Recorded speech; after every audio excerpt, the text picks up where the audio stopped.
Good evening, everyone, and welcome back to Fallout 76. Tonight's stream is going to be maybe a little shorter than usual. It turns out I have to work some extra days this week to cover some changes going on, and that means I can't be up until 1 a.m. with all of you tonight. So we're going to knock out some daily challenges, we'll tackle some weeklies, and then I want to spend a little bit of time on the PTS looking at some of these new custom world features. So we'll do a little bit of that tonight. And we're going to start out on my unarmed character tonight to knock out some of this stuff. I figure we'll knock out some challenges, and then once we've got some people in the stream so people don't miss it, we'll jump over to the PTS and check some things out. And checking in on the chat here, Cirque's here, Morgan's here, Bongwater's here. Hello, everyone. All right, let's jump in and let's see who's on tonight. So we are on PC tonight so that I can jump right into the PTS. Let's see here. Who do we have? Who do I recognize? I recognize Abhishek. We'll jump into Abhishek's world. Hopefully we don't get too much nonsense from the dupers tonight. If we have to, we can always jump into a private world, but hopefully we don't have to deal with that. I haven't noticed that as much on PC as I have on Xbox. Xbox has been very frustrating trying to play, so on public worlds.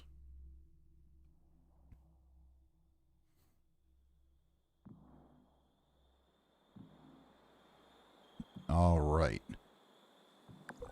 We are in, and the main reason I want to start on this character is because I haven't played it in a while, and I think, it'd be nice to collect a little bit of some script items here. All right, let's see here. So we got to collect caps, we got to claim workshops, so yeah. Tonight, being a potentially shorter stream, we might not get everything done tonight. We'll at least get the dailies done. And nuclear winner is take a photo. So that's an easy one. We'll see if we can jump in and do that. Okay. Let's see. Where are we now? We didn't look at the atomic shop, did we? Let's see what's in the atomic shop. There should be a free item here. And, oh, good, Radaway. We all need Radaway, right? Can't get enough Radaway. And some of the new items, we've got the Camden Park stove and the clean shower. We'll get the shower. The Camden Park stove, it's kind of cool, but I don't know. 19 more days to decide on that one. We'll think about that, but I'm not too worried about it right this minute.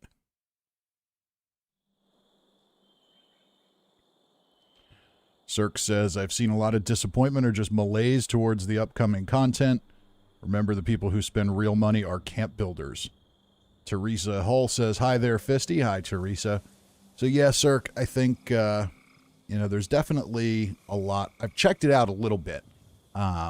There's definitely a lot to offer for people that are into building, and I'm sure that's absolutely a target, but I think the other side of it, too, is just, oh, there's an event we can do. We'll do Leader of the Pack and get some legendaries knocked out, if we can fast travel.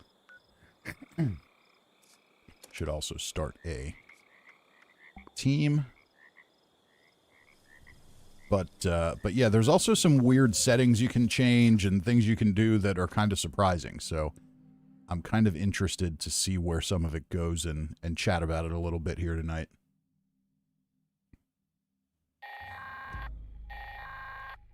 Responders, priority alert. Looks like those damn wolves are on the hunt again.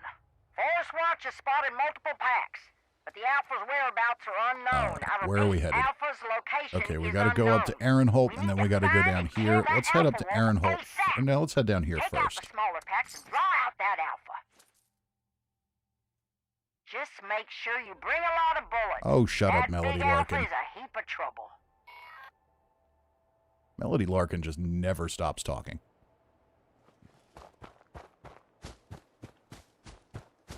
Let's go take out these guys. This is such a good event for these Kill 10 Legendaries weeklies.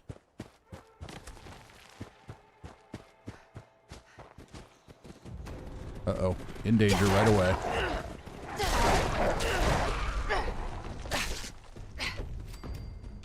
I hear one more. Where is it? Oh, good. And a mole rat, too, because, you know, everybody loves a mole rat. All right, where's our legendary? There we go. And we'll go get the others. Am I worthy? How will I know? Maybe I should. I'll tell you what I want. I will tell you the one feature that I want, and I've mentioned it before. Next quality of life update. I want to stop getting stuck on every rock in the wasteland when I run. Alright, there's got to be more than that. I hear them.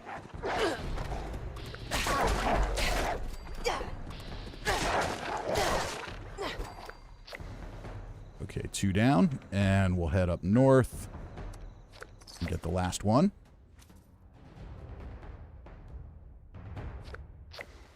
Kyle says, hey, Fisty and everyone, won't get to watch tonight. Schedule's not really lining up. That's all right. Work sucks, but we got to do it. And Morgan says, maybe with the update, there will be an easier way to see if someone dropped a nuke instead of server hopping to find one. I don't know about that. Canaplex is here. Gamu's here. Welcome, everyone. Thank you for stopping by. All right, let's see here. Where is our wolf?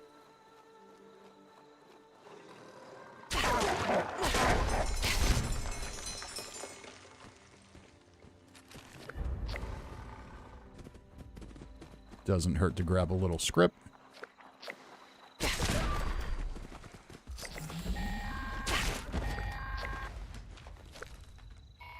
Or a little bit of extra meat. And now we're going to have a wolf horde event we can knock out too. That we're going to have to run south.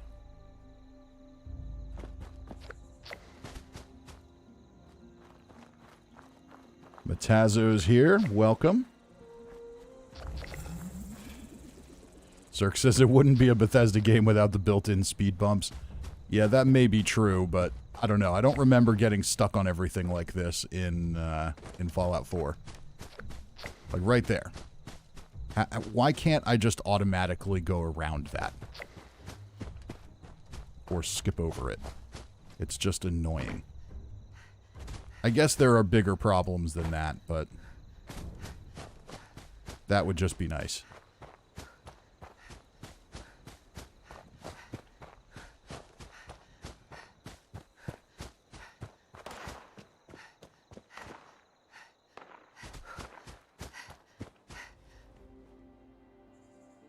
Prime says, recently started watching and love the content.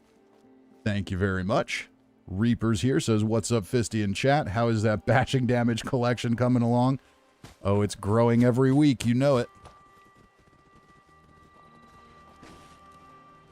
Canaplex says, players in Fallout 76 can't seem to lift their feet while walking. Yeah, it seems kind of strange.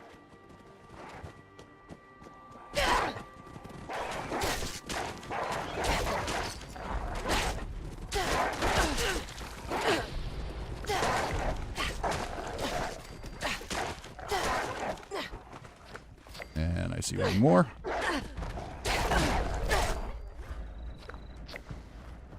All right. Thought that might be another one, but no, that's a stray cat that has managed to survive a pack of wolves.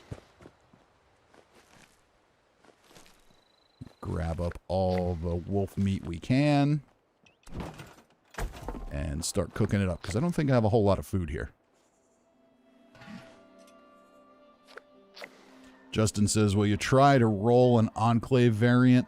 At some point, yes. The Enclave Flamer seems to be, or Plasma Flamer seems to be the flavor of the week. So that's probably going to be next week's item. Why not?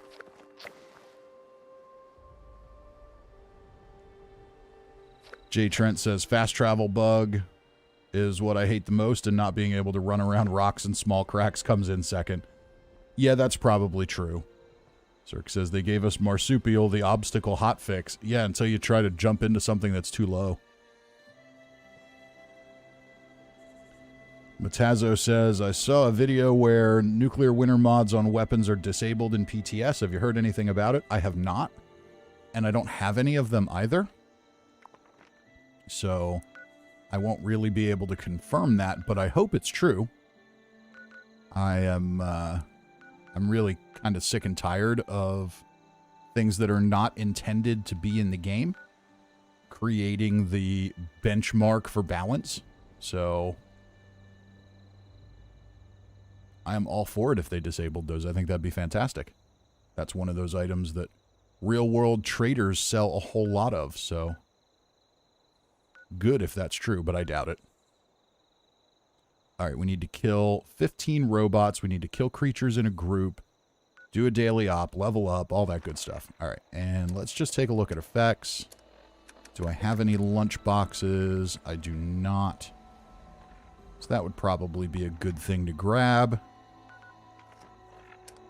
And we're almost at a level.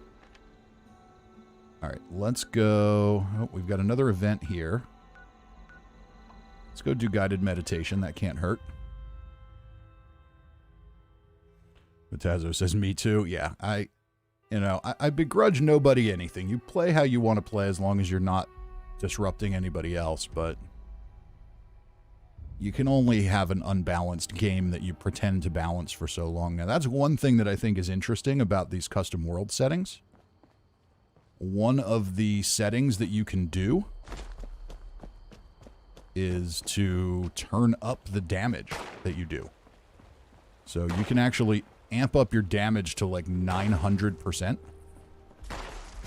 And I think that is very interesting. I think that might kind of make up for if they do choose to disable some of these things at some point. I wonder if players being able to just go in there and do whatever they want might kind of make up for that. And I know we had a legendary here, and he fell into the water. And I did say that I wanted to pick up script on this character, but yeah, he seems to have just disappeared. Wouldn't it be nice if when you killed a legendary, you just got the item? And you didn't have to worry about losing track of the body? Banish them using whatever positive affirmations you wish, and do not let them tear down your pillars. You are strong. And I was playing third person on this character the other night, and I was doing all right with it, so we're going to try it again.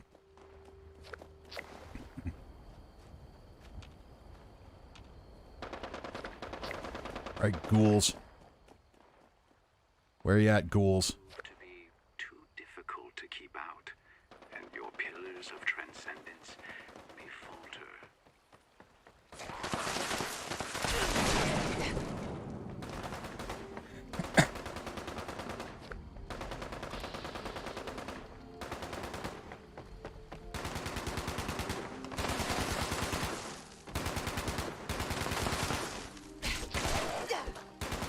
Oh, you look to be stuck in a tire. Well, that's inconvenient for you, but very convenient for me.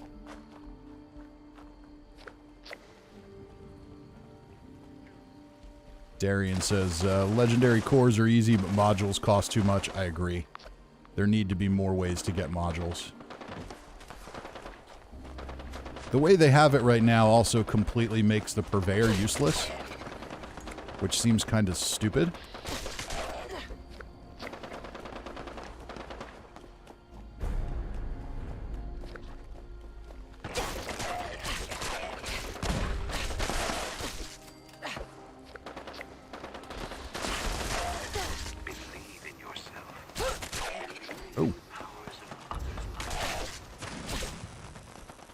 Uh-oh, looks like we lost our bridge hub again. The rewards of a higher state of consciousness.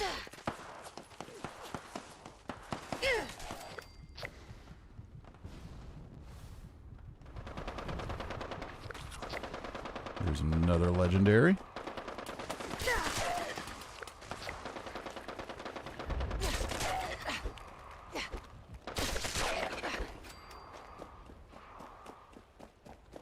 All right, we got a couple more over here.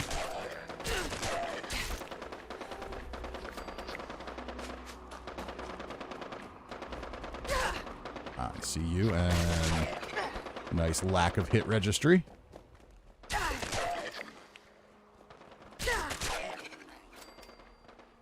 All right. So I'm doing pretty good with, I've been trying to play third person a little more just to get comfortable with it. And I've been doing okay with it on my melee character. Still can't really get comfortable with it with guns.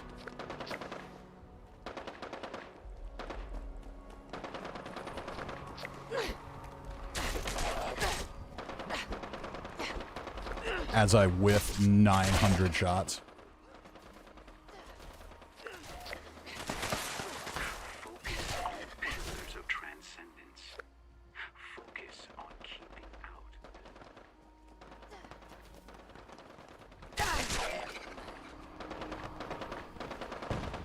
Is that ghoul just walking on water? Do we have a Jesus ghoul?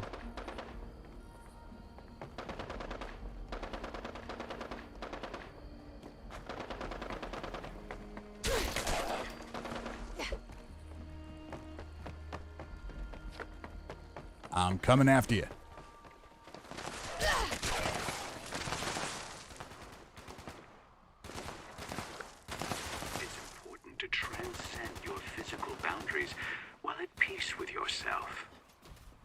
Bridge hub's getting low again.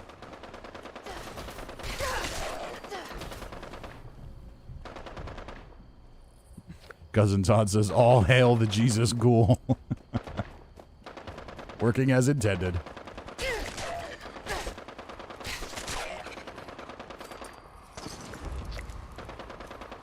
All right, well, we're definitely picking up some script tonight. And there's a level up for today.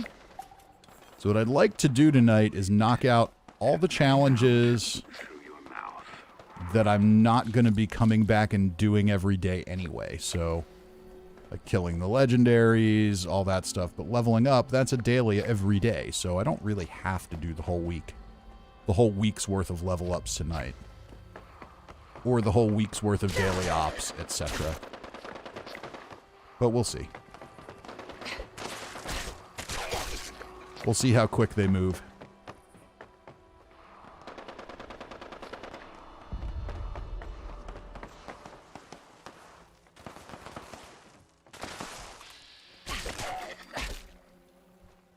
Your new spiritual existence.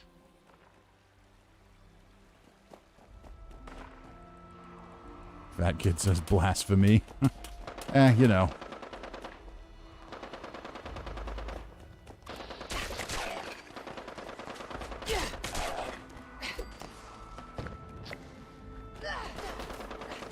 All the cool kids are doing it.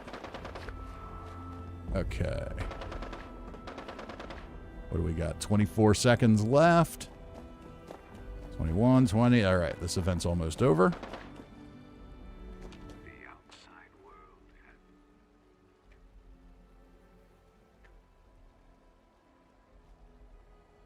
So I'm pretty sure as long as we end with all four of these things healthy, we'll get as many cores as possible. There's another thing I want to see changed. The size of that notification when we get a legendary item is just ridiculous. Alright, there we go. Got one more over here. Ooh, you were a drug dealing ghoul. Uh-huh, I see you too. You're going down too. Alright. So what did we get for legendary cores there? Did I get... I didn't check beforehand, so I really have no way to know. Unless I had none. No, I had some, so... So, oh, you gotta be kidding me.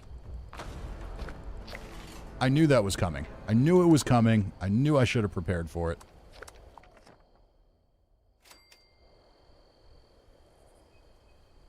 Alright, let's catch up on chat. That one is, I gotta pay a little bit of attention when I do that event.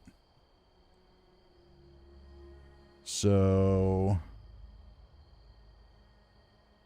Bamid says, curious, after playing this game for a long time, when you see people level 700 or 900, do you think they're cheating? 700 or 900, no. I have one character that's over 500. I do not play... I don't know life this game by any stretch of the imagination. And I know there are people who do. Somebody pick up my loot. No, there it is. Saw the marker go away. But yeah, I have, on Xbox, I have a character that's like 530 something or 540 something. On PC, my main character is well over 400. I've got another Xbox character that's 300 and something. So I have like 10 characters. 8 of them are characters that actually get played. And I've got thousands, probably close to 2,000 levels between them. So it's absolutely doable to do that without cheating. When I see somebody that's level maybe, I don't know, when I see them in the thousands on one character, then I do get a little suspicious. But if leveling up is your thing, it's not that hard to do. Especially now that we have lunch boxes. You had that triple XP weekend a few months back where you really had a chance to stack up some levels if you wanted to grind them out. And that's kind of the whole thing, is if you decide that your goal is to level up as much as humanly possible, you can do it very, very efficiently if you don't mind kind of doing the same thing repeatedly over and over and over again, which is not my thing, but there are people that enjoy it.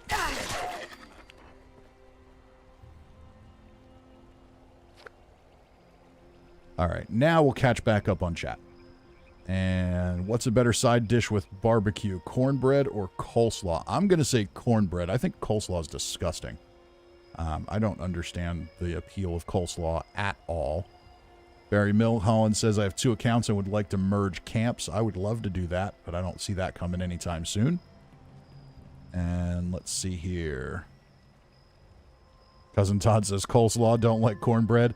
I'm not a huge cornbread person either, but coleslaw, I don't know. It's just something about it. No. No, thank you. Achilles is here, says, dropping by for a like. Well, thank you for that. And Cirque says, had 4 rad rumbles this morning. Good times. Oh, I believe it. All right, let's see here. Reynolds says, I'm relatively new to the game, and since completing the Lying Low quest line, I've done encrypted 5 times. No fixer plan yet. Hoping to get it soon. Yep, you just got to keep doing it. Eventually, you'll get it. The way my luck goes with those, I'll do it 10 or 12 times and not get one, and then I'll do it like 3 times in a row and get it. It's crazy. And then, let's see here. So, yeah, a lot of high-level players. Canoplex says, hey, now, I don't know life.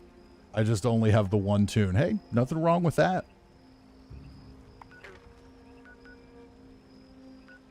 I remember early on when I started the channel, somebody had asked, how do you have so much script? And someone else responded with, you know life's the game 24/7. Like, yeah, if only. I'm lucky. I'm lucky if I get Outside of my stream days, I'm lucky if I get an hour a day. More often than not, I get 15 minutes to log in, knock out my dailies, and then I got to go do something else. Okay, let's go ahead and get some of these dailies done. We're going to go kill some robots. Bammon says, thanks for clarifying. Just heard about the cheating crashing the server, so I'm often curious who's actually cheating. Yeah, that's different. That's duping and exploiting the legendary crafting system. Crashing servers, I don't really see a way that that gets you levels. So that's a good thing at least. But yeah, hopefully they get some of this stuff under control. Fortunately, I just haven't really seen the issue on PC. So I'm not saying it's not an issue. I know it is. And I know other people have had it on PC. But I have not. Which is good. Uh-oh. I've been identified.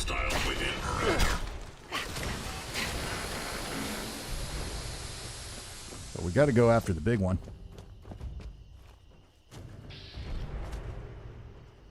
Yeah, I think there's some other stability issue affecting Xbox right now.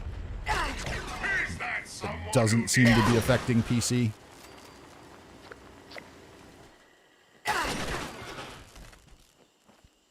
Because I was noticing when I would disconnect on Xbox, it wouldn't just kick me out of the world. It would disconnect Xbox Live completely. Which was very strange. Well, there's a legendary. I'll take that. We only need 2 more legendaries, and that's done. And we should have some Robo Brains down here.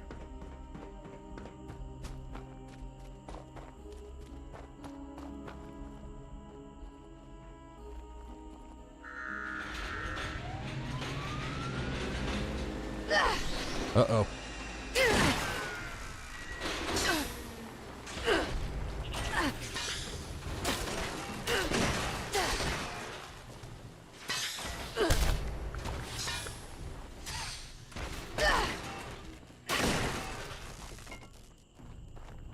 Alright, there's 10 robots.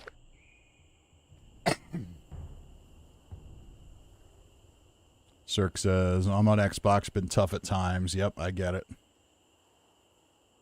Bammon says, I have an Xbox Series X. The game looks great, but this looks amazing on PC. I can definitely see a difference. There's definitely a difference on PC. And I haven't done... There's other little tweaks you can do to make it even better, and I have done none of those. Mainly because I don't want to mess with... It's working. And... There's something to be said for if it's not broke, don't fix it.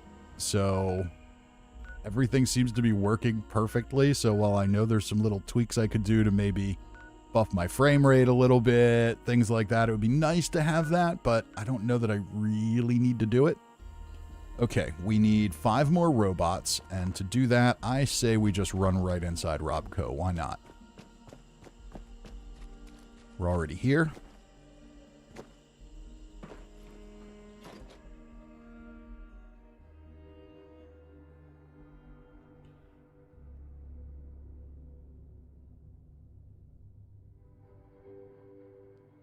Ultra says, haven't had any server disconnects on PS4. Perhaps bandwave really happening.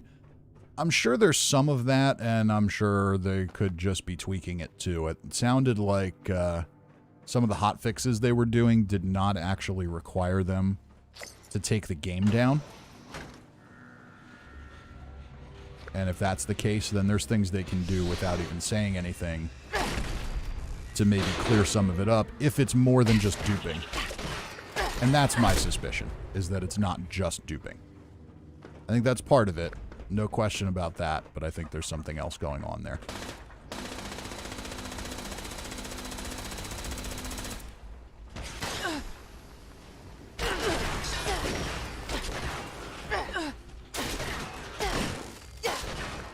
Alright, what do we need? 1 more? Do I have any... Really? No perfect bubble gum? I seem to have that everywhere. But I haven't played this character for a while. Alright, we need one more robot. I hear turrets, but I think they're the floor above me. Or maybe the floor below me.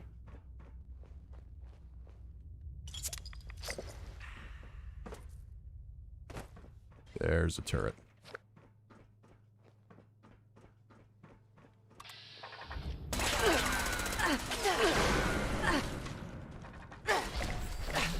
Oh, I was high enough to reach it. Okay, so there's my robot kills. I would really like to see this be a more challenging kind of area. I think it'd be kind of cool if you had a bunch of level 100 robots in here, kind of like you do with West Tech now. Turn this into a farming spot. We definitely could use a little bit more of that.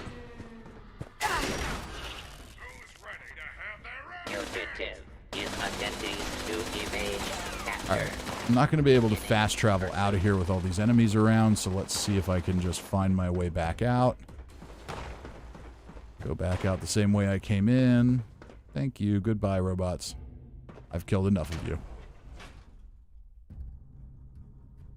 Zerk says, I think it has to do with extra camp slots. I don't know about that. You're still only activating one camp at a time, so that... I don't know that that's the issue, because you had the extra slot for a while.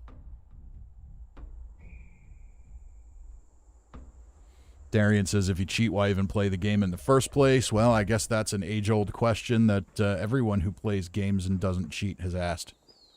But people like it. Honestly, I think it largely comes from the fact that Fallout has always been a single-player game, and you've had mods and the ability to enter in the terminal and just do whatever you want, and in this game you can't do that.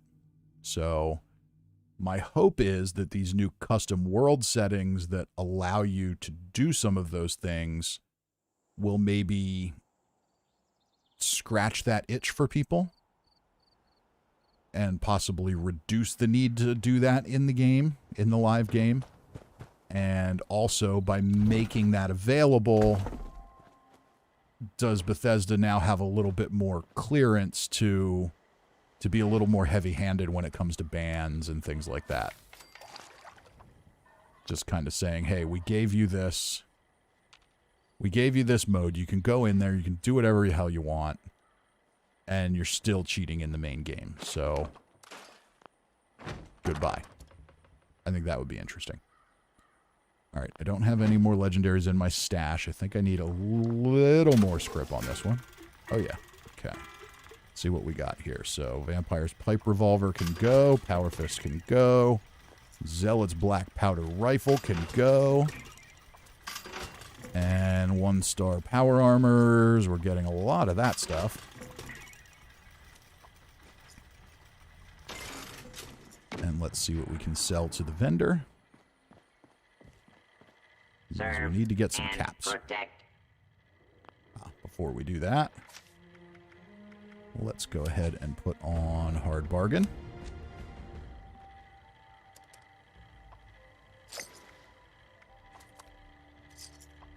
I love that you can sell those stupid floater grenades now. At your service, ma'am.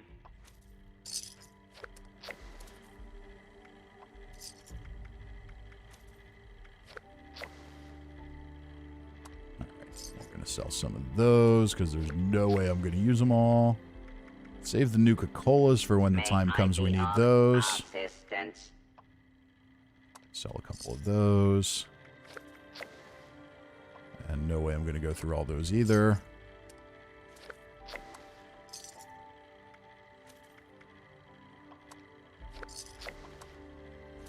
We'll sell what chems we can, and then I'll grab some junk.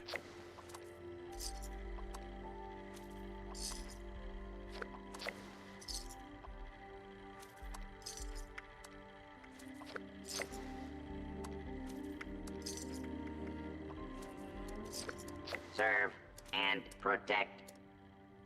Alright, what do we need here? So we got 421, 441. Alright, so we need about 800 caps worth of junk. Sort by value. I bet I've got some stuff in here. Yeah, we got a bunch of Crimson Flux. We can sell some of that. That'll probably do it. And some nuclear waste if it doesn't.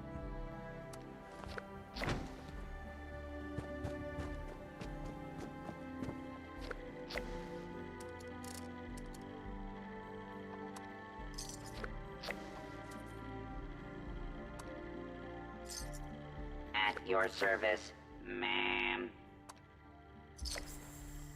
There we go. We got him. The game just hasn't caught up yet. Might as well clear him out.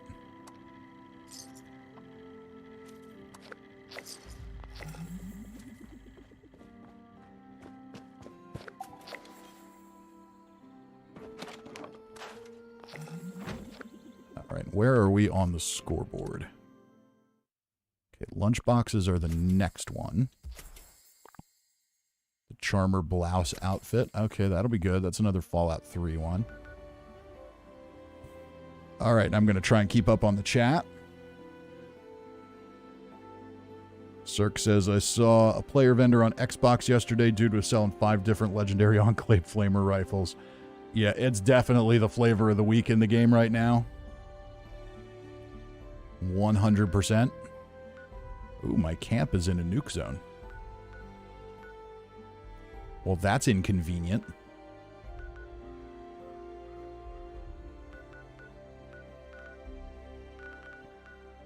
Do I have an alternate camp on this character? I do. Switch to that one. And try and remember where I put it. There it is.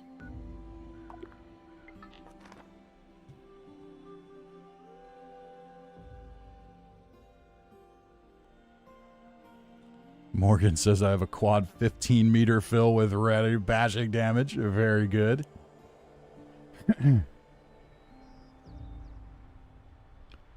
And lots of people talking about the quad fixer. Yes, quad fixers are super nice.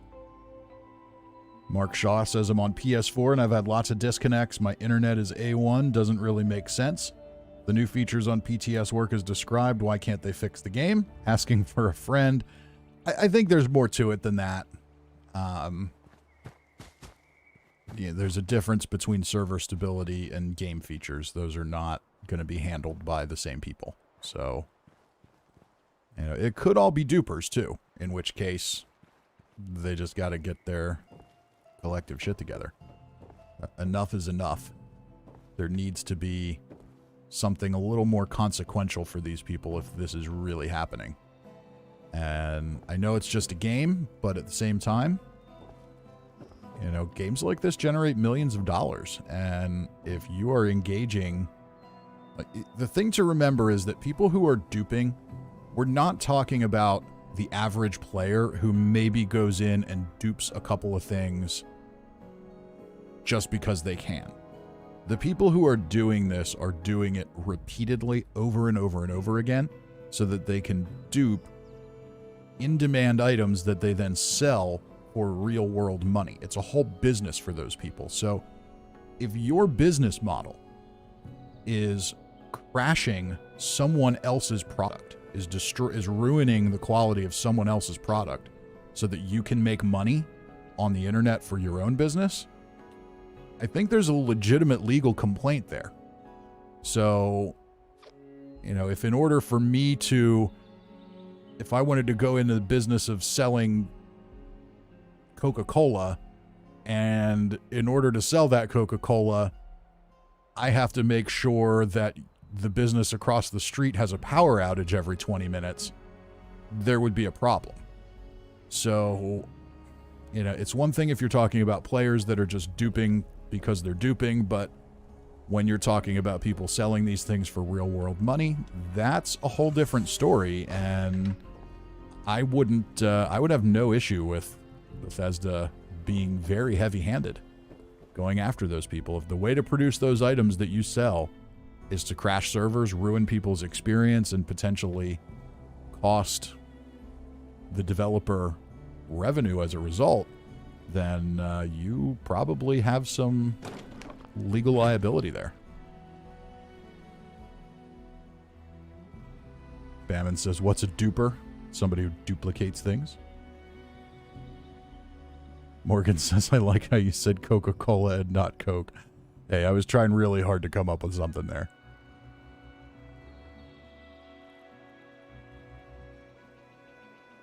Darian says, if you have vampire explosive weapons, bloody explosive weapons.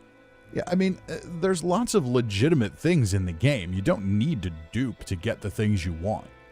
It's the nuclear winter weapons are big, real money trader items. Legacies are huge, real money trade items. And I came back to my camp for a reason, and I can't remember what it was now. Okay, build floor wall or roofer workshop in camps. Oh, I need to take over workshops, too. Ugh, that one's boring. Okay, let's see here. Build floor wall, roof. All right, let's go take over a workshop. Now, I wanted to come back to my camp for a reason, and I cannot... Oh, that's right. I wanted to craft that charmer thing. Canaplexes might have been covered, but are allergies bugging you again? It's not too bad today. Summertime's always a little rough for me.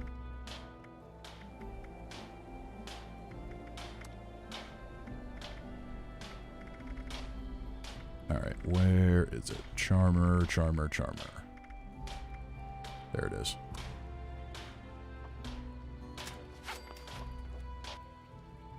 Oh, that's right. We got stuck. I have noticed that when I back out of a workbench, if I try to move while I'm doing it, I can get past the... Okay, I understand that my camp is active. Why can't I fast travel to it? Oh, too nearby. Thanks for that. There we go. Oh, there we go. There's that person I saw dressed up as Donald Trump in Nuclear Winter.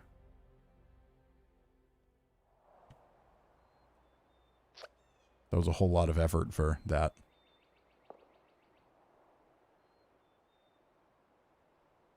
Peyton says, kind of reminds me of how people got sued for leaking Wastelanders because they violated their NDA. Did anybody actually get sued for that? I didn't hear about that. I definitely heard about some people that I think got banned because of it, but I don't think they actually sued anybody over it. But I think there's a difference to, I mean, not that it isn't a legitimate complaint. You signed an NDA specifically intending to break it. And that's no good. But, all right, I want to put this on. I just want to see what this looks like. So this was definitely a Fallout 3 item. They've reskinned it a little bit for Fallout 76. And it also basically came with that Fallout Return to the Capital Wasteland Creation Club thing. So there we go. So that's kind of cool. Oh, we got Project Paradise.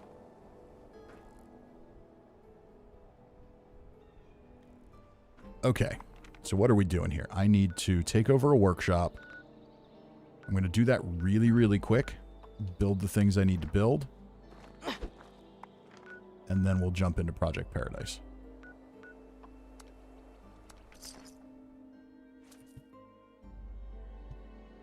Cousin Todd says, not sure my character has the pecs to pull that blouse off.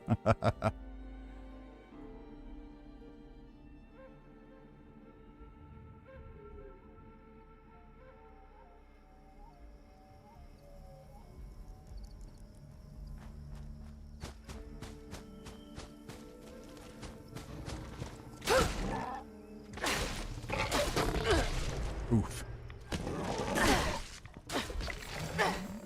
All right.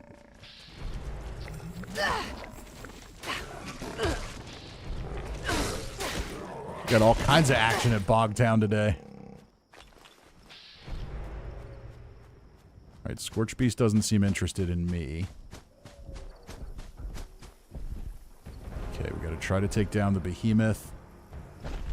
Am I in danger?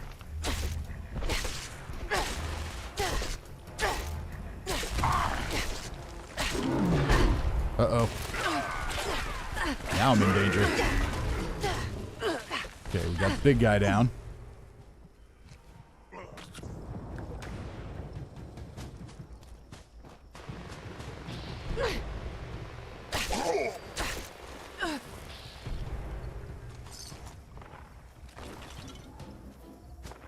Anybody else?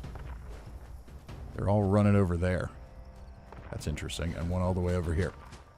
They must have moonwalked away. Or they're just hanging out, like this guy.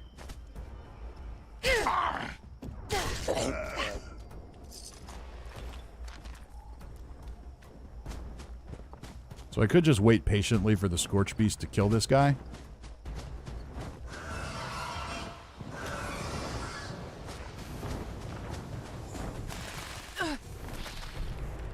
Yeah, that's what we'll do. We'll go find this one over here first.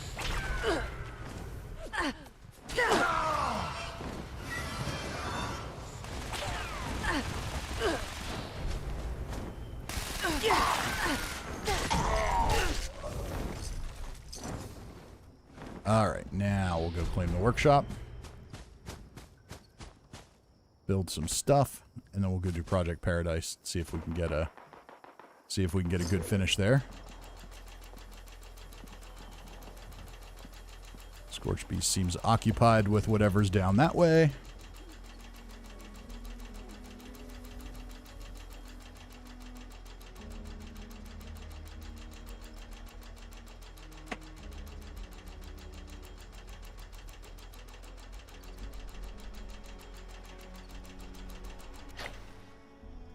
Reaper says the Charmer outfit would be a good candidate for Old Man McRib OnlyFans photo shoot. It could be. Alright, so we need to build floors, walls, or roofs, and that is not really what's on there. Okay. So, floors. And I had an easy fix for this one the other night. There we go. And now... do this. Just because it's easier. Has a smaller footprint.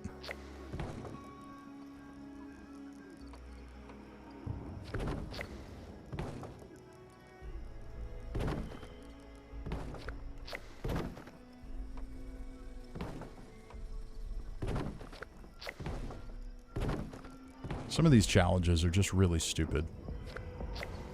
I appreciate that they're not quite as ridiculous as they used to be, but is this really a challenge? Is there really fun in this? I don't think so. All right, lunch boxes are good. Let's grab some lunch boxes.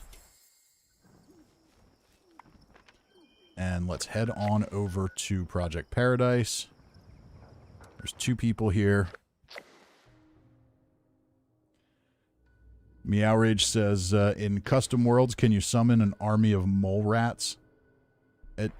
You can't summon specific enemies, but you can set it so that more enemies spawn, and they are kind of random.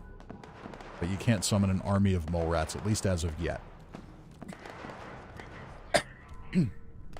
Oh no, we started it already. That's not good.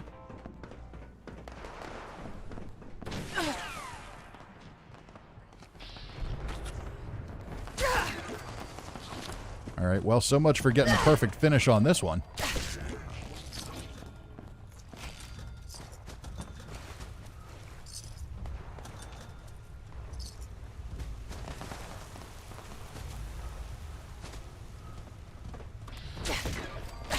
Well, that's okay. We'll get what we can, I guess.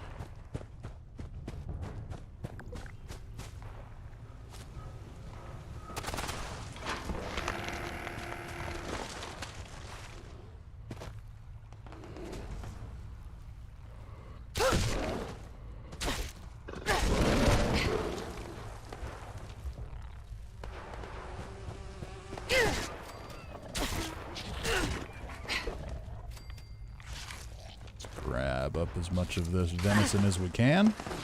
Uh-oh. Saw Cave Cricket in there somewhere. I see you, Cave Cricket. You need to die. You need to die right now. Nobody wants you around.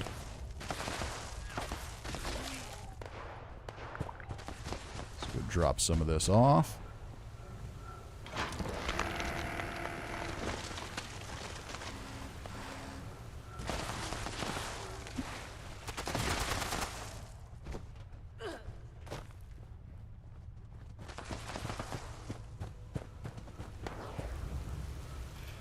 2.5 minutes left. I don't even know if we'll get to 60 here.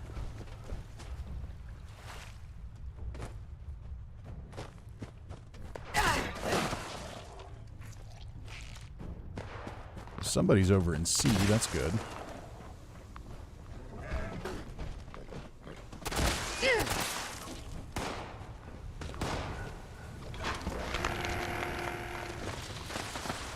Okay, looks like we got at least one over here.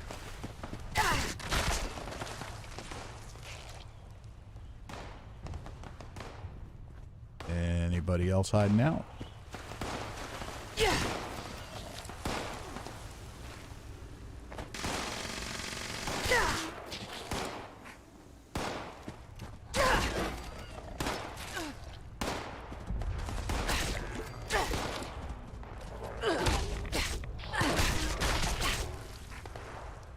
Furious Bone Club with Swing Speed. Swing Speed's good. Furious I'm not in love with on that. Alright, we're almost there.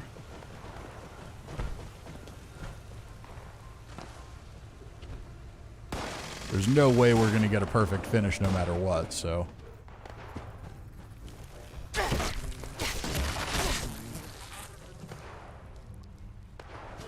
We'll just do what we can here. I'm going to run up here and take out that Assaultron that I heard talking. Really? They're not killing the rad stags up here? That's kind of surprising.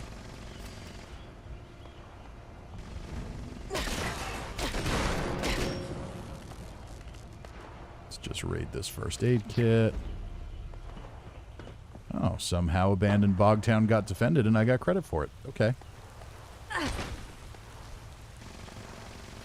Might as well stick a couple more in here.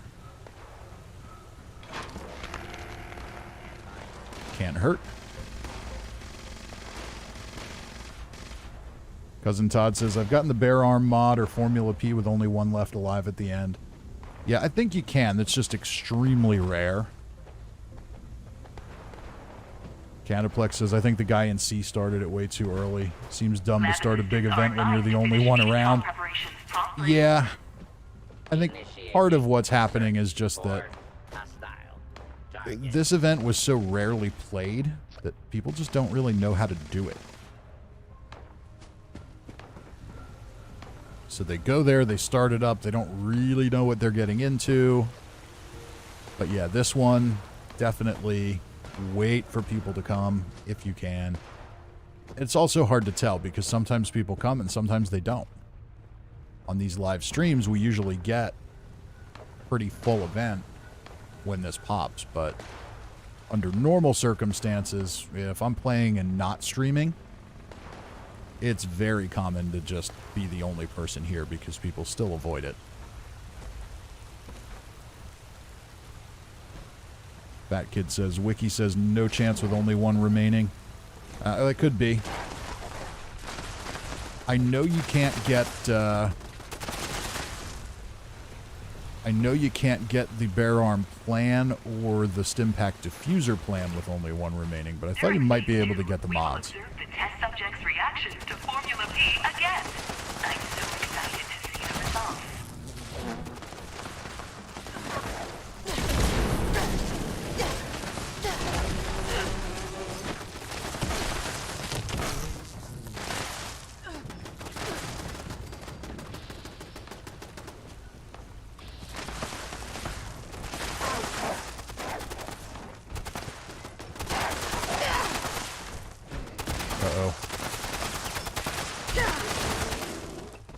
Where's the Deathclaw? There he is. So we've got a Bloatfly, a Mirelurk, and a Deathclaw.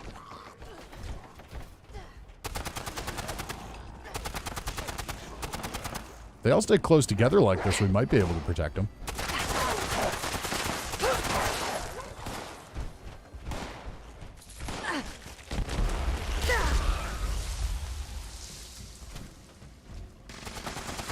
Cousin Todd says, would I lie?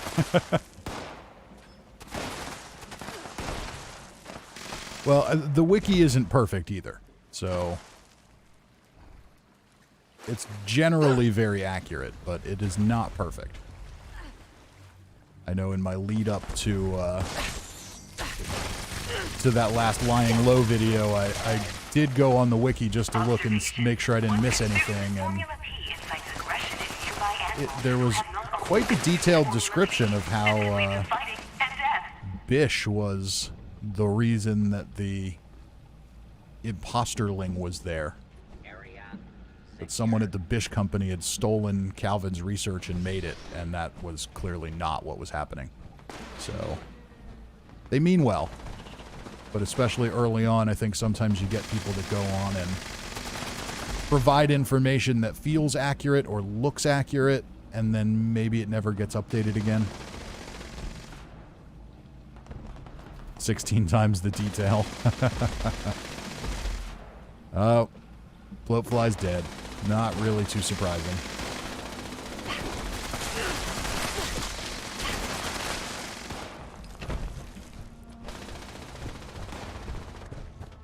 Alright, where'd you go? Where'd you go? Over there. Okay.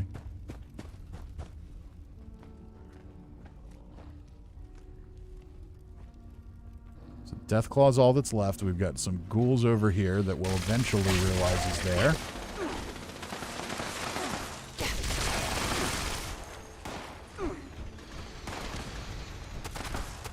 So yeah, now we got a ton of people here that definitely is a shame that this got started so early. Large and vicious creature approaching the test area.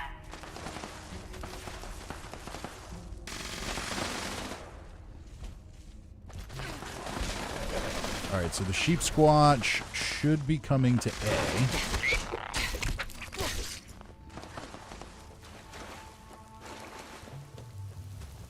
Is this A? No.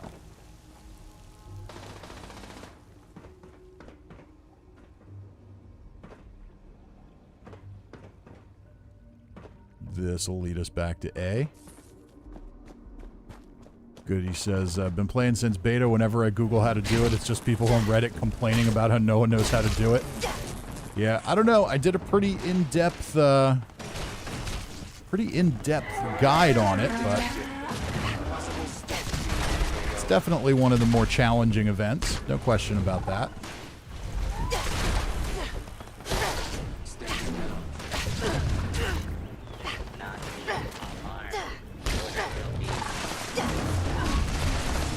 And we're down.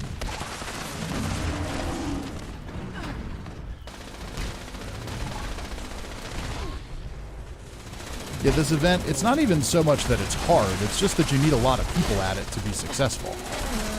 Alright, where is the Deathclaw? I'm not doing a ton of damage here, so...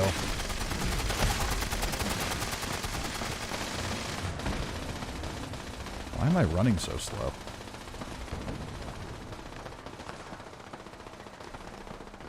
I'm gonna go cover the Deathclaw. Hopefully. Because I'm not doing much damage at all, so... might as well cover him and make sure some rad roach doesn't come along and bite him to death. Experiment There we go. complete. We're Be done. aware, possible after effects of Formula P include increased strength, feral behavior, mouth-foaming, and death. False alarm! Stand down, people! Cousin Todd says your Project Paradise vid was one of the first ones I watched after the Stimpack Diffuser one. Yeah, the Stimpack Diffuser one has been seen a lot. Project Paradise too, but yeah, people definitely still need a little bit of coaching on Project Paradise.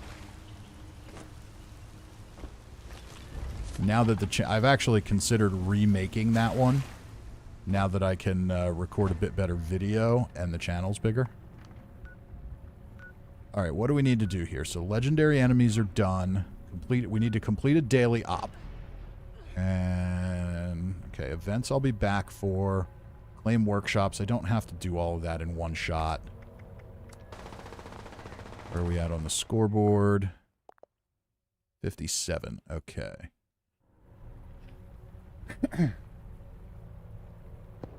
Canoplex says, oh boy, another Formula P recipe. Yep, yeah, can't get too many of those. All right, I think I'm going to jump into the daily op. Oh, and that's convenient that we have the melee one when I'm on my melee character. I'll take that. We'll do that, and then I will take... So after this, Meowridge said I made a cool new camp. We'll go check that out. So after this, I'll go check that out. Then we'll take a short break, and then we'll jump into the PTS. And anybody who's playing and is on the PTS is welcome to join me there as well. Oh. So used to walking into West Tech and just doing what I want. Okay, now this one will be a little harder because I don't have... I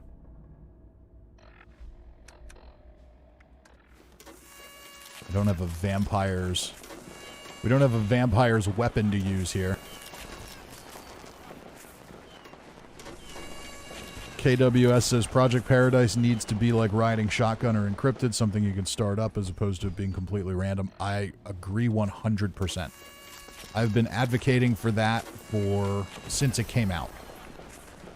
It shouldn't... Well, when it originally came out, it wasn't random. You just had to go to Arctos, go down the elevator, and as long as it hadn't started in the last 30 minutes, it starts. So, really a shame that it works the way it does now. Because you need to plan it. You can't... That's not one you can do with just relying on randos to show up.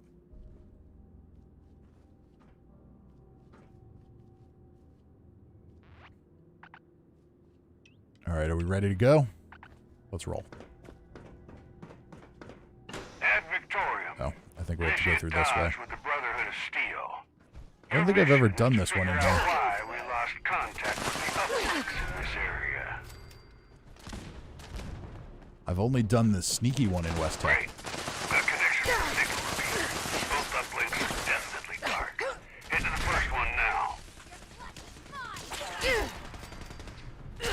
That is a lot of Blood Eagles hanging around.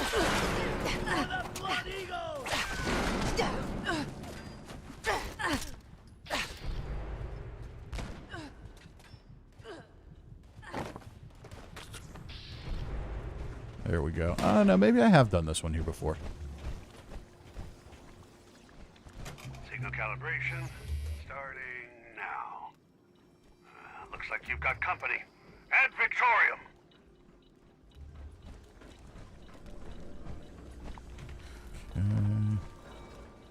And I'm just going to quickly switch us to a daily ops team. So we get the extra XP.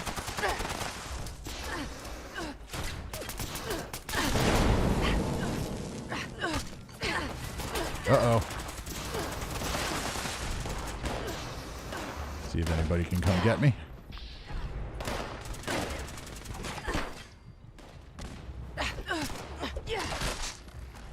I had to go out there looking for trouble, didn't I? Need to not do that. Need to just stay close to the thing. Let it do its thing.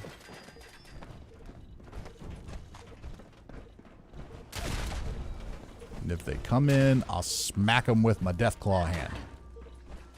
Like that guy. Got a little too close, so he needs to die. Oh, look at that. I can close the door.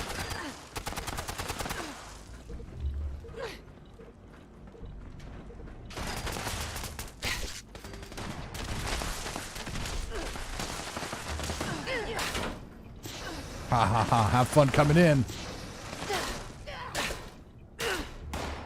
They could probably open the doors. But still.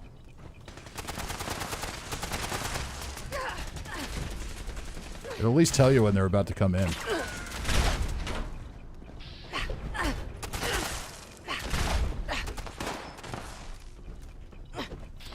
You think you're pretty slick teleporting through that door, don't you? Uh-huh.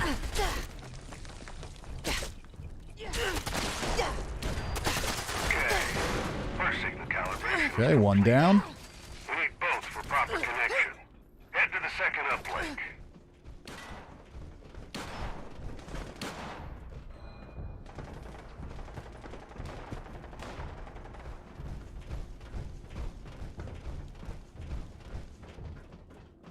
I I am excited that I did read that on the PTS now you can test out the new daily ops, and But we're not done yet. the Stay on. Arctos Pharma Biome Lab has been added as a daily ops location.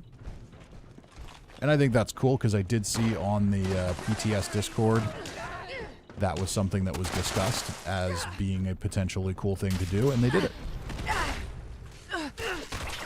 It's such a well-designed area. It seems like such a shame for it to just be ignored. Oh. She's gonna eat me? Promise?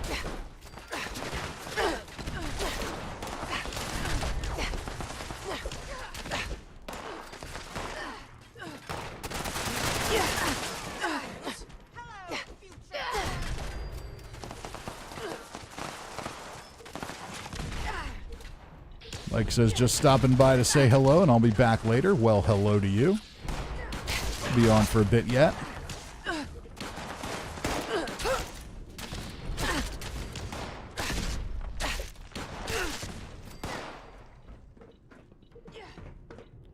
Seem to be doing okay so far.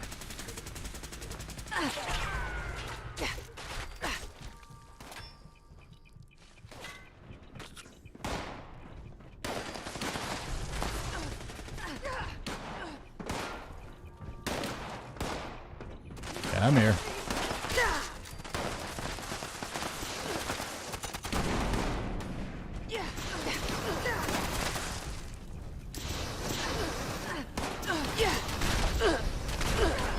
Think you're some kind of tough guy with that flamer?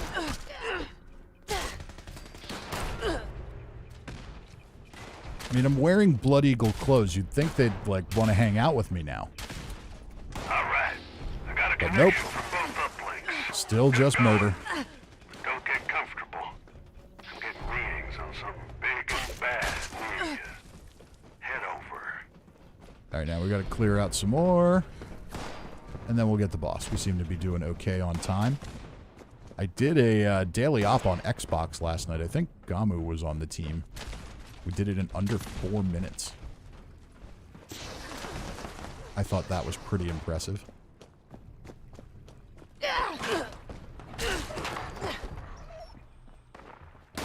Really? I hate that. This is like a normal dog. I mean, I know it's an attack dog, but... And then it cries after you kill it. Like, come on. Make them evil. Make them decidedly evil dogs. If you have to have us kill dogs.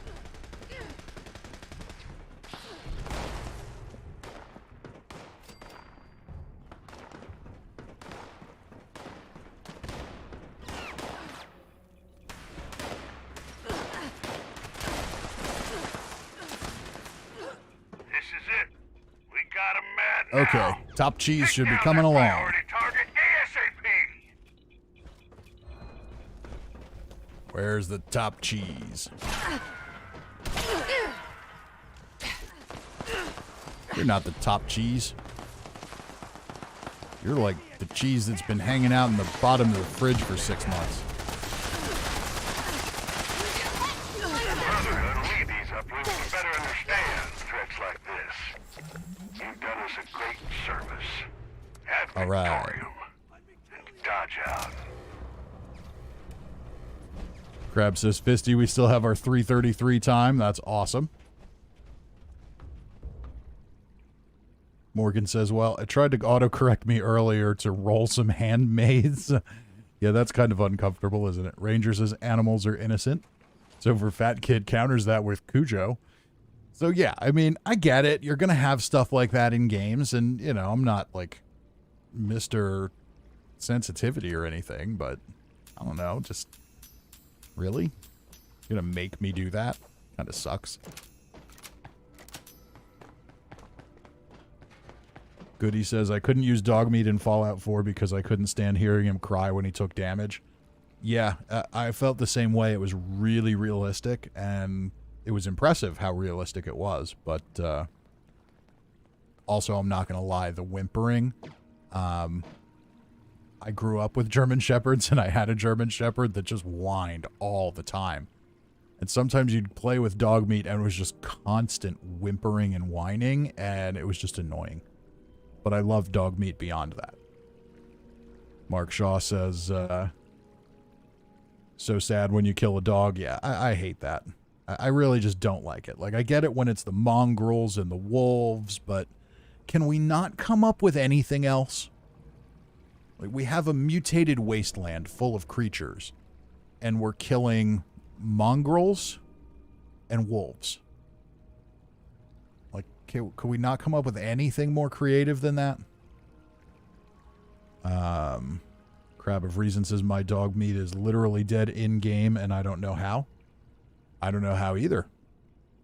Morgan says, I start feeling bad a few hours in for the Mole Miner event. Yeah. Ranger says, dogs, foxes, cats, those are the animals I would not kill in this game. And yeah, and that's the thing with foxes and cats and beavers and things like that. They're not hostile. Like, they show up on your HUD as things you can kill if you want to, but they're not hostile to you. They won't hurt you. Same thing with the Mega Sloth now. But the dogs, not the case. Now, there are friendly dogs in the game that are not hostile. Crab says, I don't know, man. Free XP.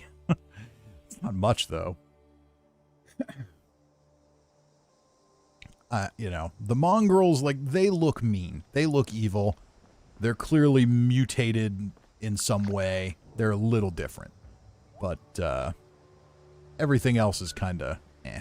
All right, let's just see. I'm really close to another level up, but I think I'm going to hold off. All right, Meow Rage has a new camp for us to check out. Yeah, I'm going to hold off on that because it's just going to make it... I'm going to hold off on the level up because it'll just make it easier to level up next time. And I want to make sure we can get in. We have time to do the PTS stuff because I don't know how long it's going to take to play around with. All right, Meow Rage's camp is right there. Cool. Let's head over.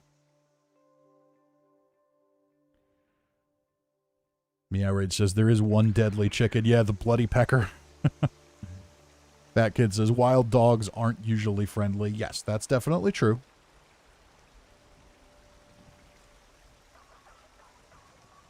And I get that. It just seems that, you know, in a game where you can basically make anything, we picked dogs? Was that really necessary? All right, so here's Meow Rage's new camp. Let's just take a peek from up here. So it's decorated under the bridge. I like that. I like working with kind of in-game areas. We've got the Mothman Shrine. And we've got the crops. Got a little farm. We make our way down here. I don't know, Meow Rage. It's looking a little floaty. It's looking a little floaty there, buddy. Hour for that food to reheat. And let's see here. Can I dump some scrap? Yes, indeed.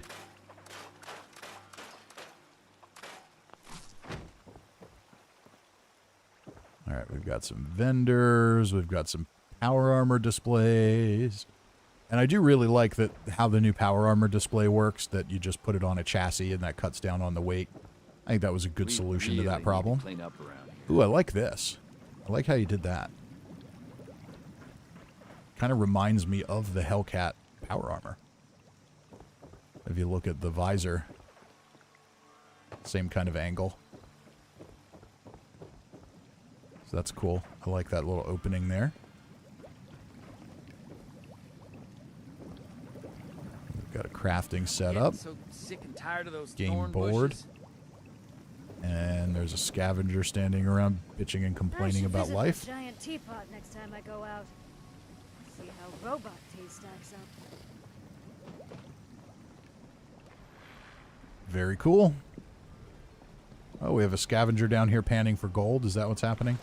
I got here first. Go find some other spot. Oh, yeah? Well, you know, if you didn't have such a pissy little attitude, I would have let you keep panning for gold. So, yeah. As I complain about the ability to, as I complain about how I would like to not just randomly murder animals. Like, yeah, you talk to me kind of funny, so die. The humans are different. Dogs are way better than people, and everyone knows that. Okay. So yeah, another cool Meow Rage camp. He's always got something a little weird going on. Oh, I didn't see the top of that.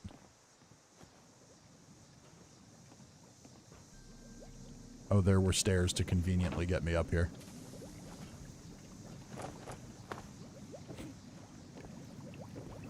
So we've got the hot tub, which you can now put 2 people in, thankfully. Sheep Squatch plushie.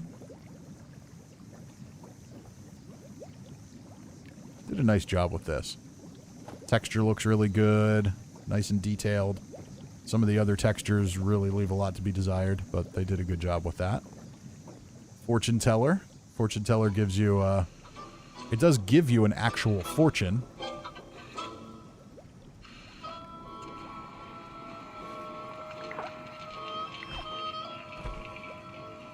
Let's see what the fortune says. I wonder if mutations change your food preferences. Not that I want to. Oh, we've got plans I need to read.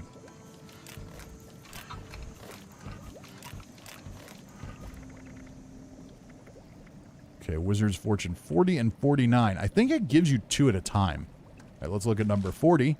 To live in Cranberry Heights, your karma must reach a new low. Okay. So I take it Cranberry Heights is some hoity-toity neighborhood. And Wizard's Fortune number 49. You will meet a small, dark stranger at Camden Park. The details of this encounter are fuzzy. That's funny. Meowrage says, I did rework the shelter a bit. Okay, I'll check that out too. Morgan says, hot tub with 2 people equals sexy time. Well, on our way to Fallout Sims, absolutely. And Fat Kid says, pro tip, always use a fog machine at the end of the Alphorn. Looks like he's smoking a pipe. That's cool. Canoplex says, dang it crashed. Oh, it happens. All right, where is the shelter entrance? Over here. Let's check it out.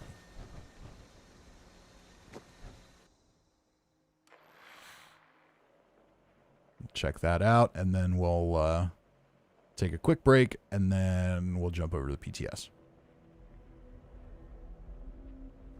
Okay, so we've got another eclectic collection of things here.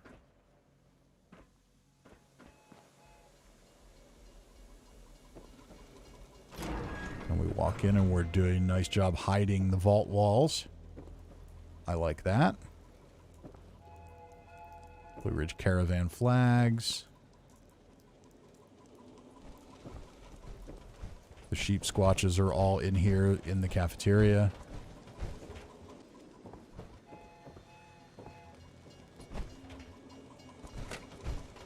Oh, I thought that would be a door. So we've got lots of collections going on. Some hats. Teddy bears. The Swiss flower cart. I never got the Swiss flower cart. Got the Nuka-Cola Quantum collections. I like that.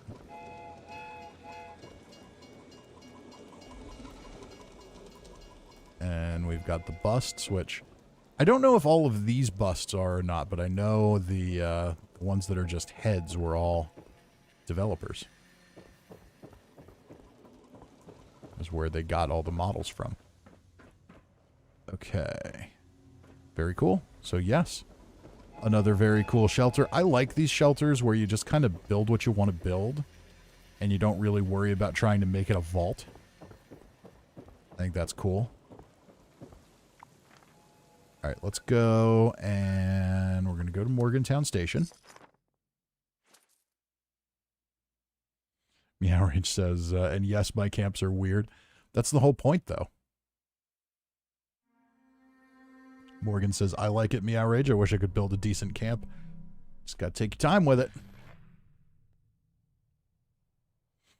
Take your time with it. Build something you're going to like. That's what it all comes down to. All right, I think I have a little more script to turn in.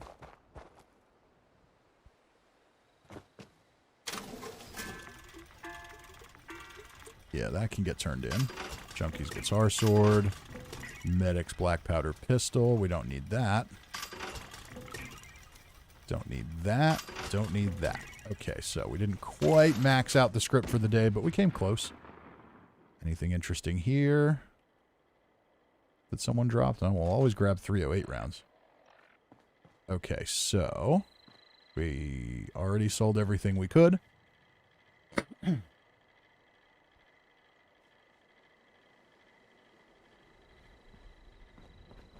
All right, so very good, very good. All right, so what we're going to do, I am going to take a quick break here. It'll just be a couple of minutes, and then we'll come back and we'll jump into the PTS. What I'm going to do is, and I'm just covering the screen here when I do this, because sometimes when I go back to the desktop, my personal info pops up. But I'm actually going to go into the PTS now. And let's see here. Where is it?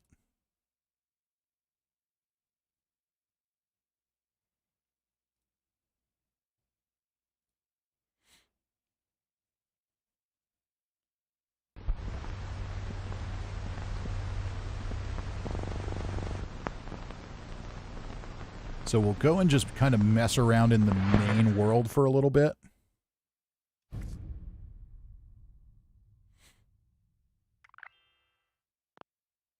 See if there's any kind of notable changes in the regular world, and then we'll go back to the main menu and look at... Actually, no, I guess it would kind of make sense to do a custom world, wouldn't it?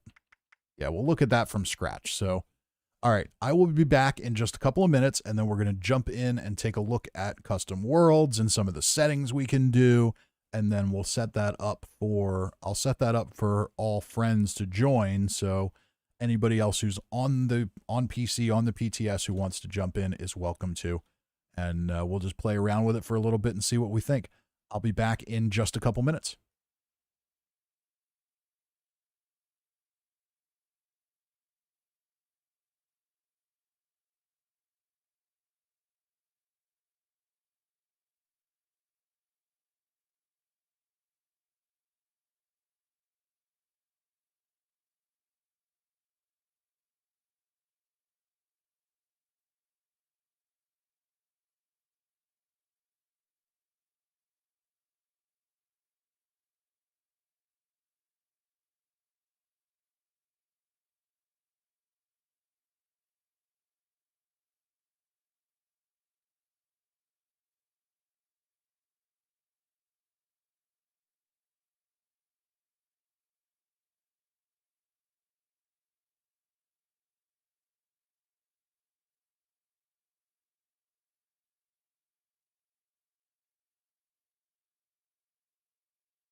Okay, and I'm back. So let's check this out. Catch up on the chat real quick. And yep, lots of camp chat. Very cool. The average says my first camp was a small store. Morgan says I need these kids on Roblox to come make my camp. That kid says my next vault's definitely going to be an anything goes nightclub. Very cool. And Morgan says my daughter plays Roblox and some of those houses are insane, I bet. Cirque says I'm making ramen. Meow Rage says I tried to make nightclub, but that became a sheep club. Why not? Okay, let's see here. There's a guy over on one of the Fallout Facebook groups that made a party boat. Very cool. All right, and Pat Stone is here, says greetings and salutations. Welcome, Pat. And Cirque says veggies and steak in the ramen. Okay, well, that's not your average ramen now, is it? All right, so what we want to see here is how this works exactly. So if I go to my character, so here's my normal one, and it says Linked Worlds Happy Builder. That's because I was in this world earlier. So there's a couple new things that are coming, and so we're still going to have adventure mode. We're still going to have private worlds. Those will share progression with adventure mode. Then you're going to have Fallout worlds that are public with up to 24 players, and these are going to be kind of curated. So when it says limited time, what they mean is, I don't know how often they're going to change. My guess is probably weekly, and you'll be able to go in and just mess around. You don't need Fallout First to do it. You can just go in and mess around with whatever settings are there and kind of get an idea of what you can do. And then you can do your own custom world if you have Fallout First. It says max 8 players. This is my number one complaint with this.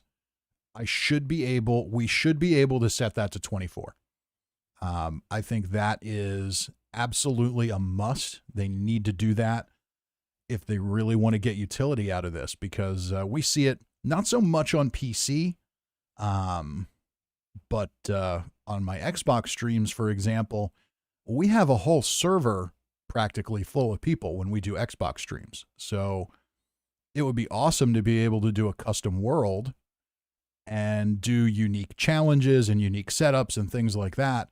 But if only 8 players can join, that just kind of sucks. So I get that not everybody is in that boat, and, you know, I wouldn't even necessarily mind paying a little bit extra to be able to have that. I think that would be cool, but that should definitely be an option. I have seen some people complain that these don't share progression with adventure and that you can't earn score.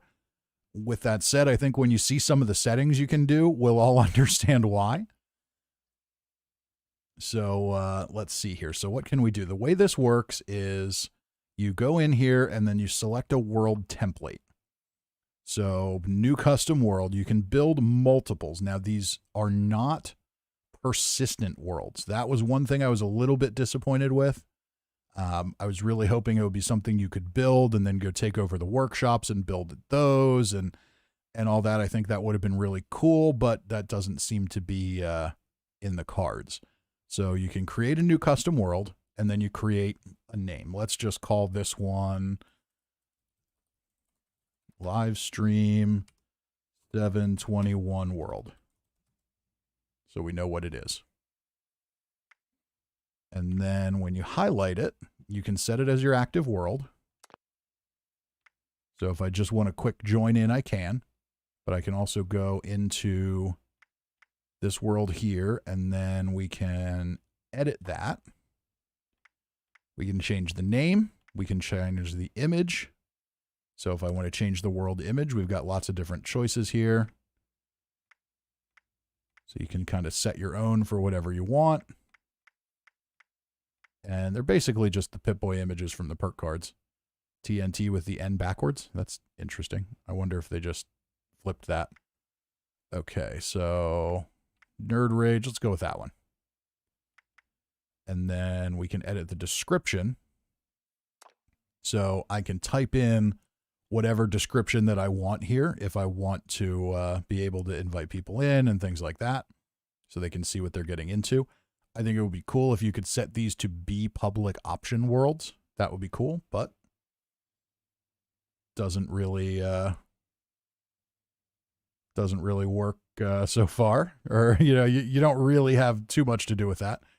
So now is the settings. This is the interesting part. So you've got workshop settings, combat, and general settings. So looking at the workshop settings, this is where it's really going to be cool for creatives. So free workbench crafting. Determine whether or not workbench crafting will require standard resources. So it's on or off. Either your repairs and upgrades and mods and weapon crafting and all that stuff, either it requires things or it doesn't. Now, I don't know if that will allow you to just craft whatever legendary items you want. That might be the case because you can't carry progression over anyway, so that would be kind of fun. Let's see here. So free workbench crafting, let's put that on. You can set your camp height and modify the max height of your camp. So you can go 50% higher. Very high is 100% higher. Nuclear is 300% higher. So if you want to be able to build way, way up in the sky, you can. Relax camp placement. Default is what you have in the main game. Partially relaxed allows camps to be built in and around some existing locations. Fully relaxed is basically you can build anywhere. There's not really anything stopping you. I'm sure there's some places you can't, but I was tinkering with it last night and it let me put 25 porta potties right outside of West Tech. So it's you can do pretty much what you want there. Camp power, this is another one I like. Always powered or default.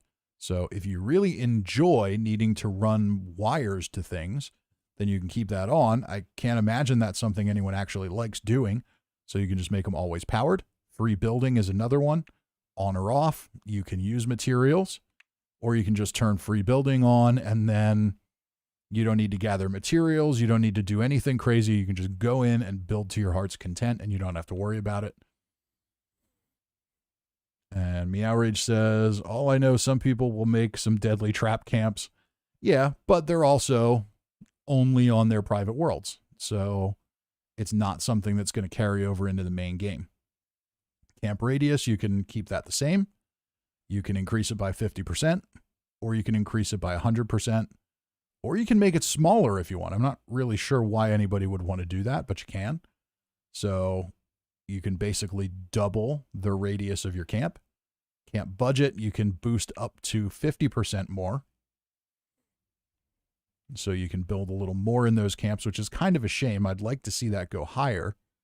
I understand that there are some technical limitations, but at the same time, I think you've got the little warning that says world settings may affect game performance. So let me go nuts. Let me worry about it if it affects performance.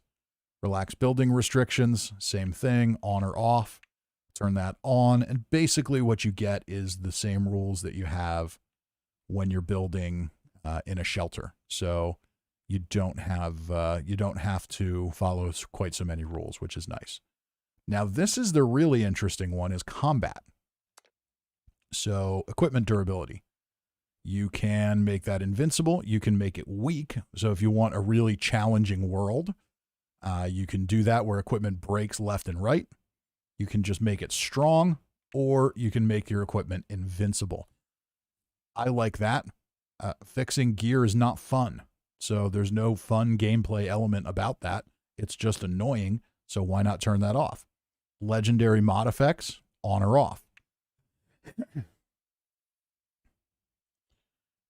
And Mike says, until they decide to move it over. Yeah, I think when you see how it works, you'll see you can't really do that. Legendary mod effects, on or off. So you'd think, well, of course we want that on, but if I wanted to set up, say, a PvP world, and I wanted to tweak that, I could turn those off. And now whatever you come into the world with, you want to come in with your nuclear winter explosive Gatling plasma crazy nonsense that you bought on eBay. Well, guess what? I just shut off all that crap. So that's kind of an intriguing thing you can do if you want to set up a more challenging world or a PvP world. Proximity enemy spawn on or off. So if you turn that on, it allows additional creatures to spawn around the player. And that is no joke. Basically, if you have this on, enemies will spawn around you all the time. If you stand still in one place for a minute, you will get more enemies spawning basically right on top of you. I'm not sure that this one maybe doesn't need a little bit of work, because they literally do sometimes spawn directly on top of you. And that's kind of annoying. So I don't actually really like that one.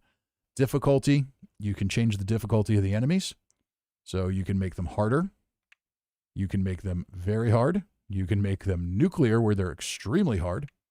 Or you can make them easier. Or just stick with the default. It doesn't really specify what those mean.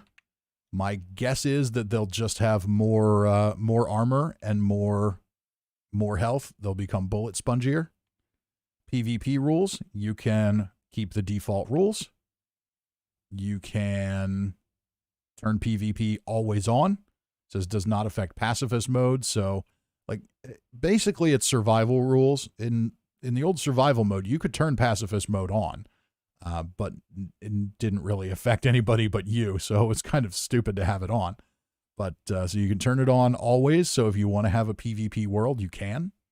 You can also set it for never. So if you just want to do a roleplay server or have a bunch of your friends come in, you can do that and just turn it off completely if you want to.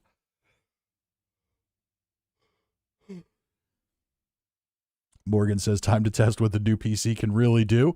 Yeah. You can really push this thing. So I'm going to leave that at default for now. Nuked Flora and creatures. So here's another one you can do. You can turn this on. Determines if creatures in Flora will spawn as if they would in a nuked zone. So basically what this does is if you want to have the tougher nuked enemies on all the time, you can do that. So basically it's going to just increase the general level of everything on your server, which is pretty cool. And it also lets you harvest lots of nuked Flora if you want to. Here's another one that's interesting. Vats and melee AP cost. You can make it cost more. You can make it cost a lot more. You can make it cost way more. Or you can make it cost nothing. So if you just want easy breezy, no trouble at all, you can do that. Dismemberment, always bloody mess. So you can do the bloody mess effect if you want to. Default or always bloody mess. That's basically what it is. Ragdoll behavior. This one's kind of strange. So you can modify the force and direction of enemy ragdolls on death. So you can increase the upward force. Increased force.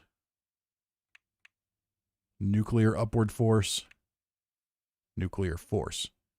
Okay, so that's probably... Okay, so upward is probably towards the sky. And non-upward is probably just more natural.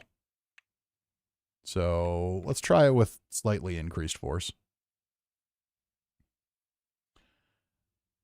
And Jexter says, can you disable explosive energy weapons? Yes. Well, you can't disable just those, but you can turn off all legendary effects right there.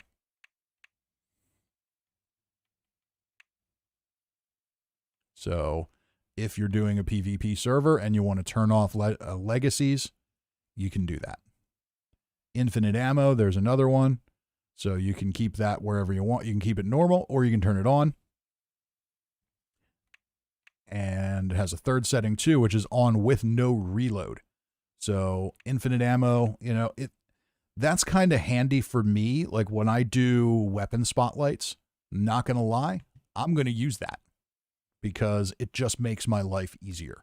I don't have to, if I get a new weapon and I don't have a ton of ammo for it, I don't have to go out and get components. I don't have to go out and do all that stuff.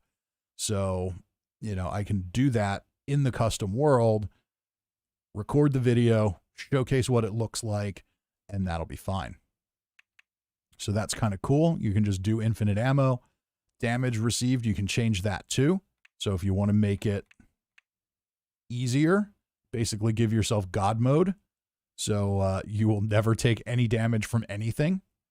That can be actually kind of useful too for, let's say for me, when I want to go do a lore video and I just need to kind of go back through a bunch of places, I can do that, set up infinite ammo with no reloads, turn up my damage, and, you know, just go and do my thing if I want to run with all my lock picking and hacking perks and all that stuff.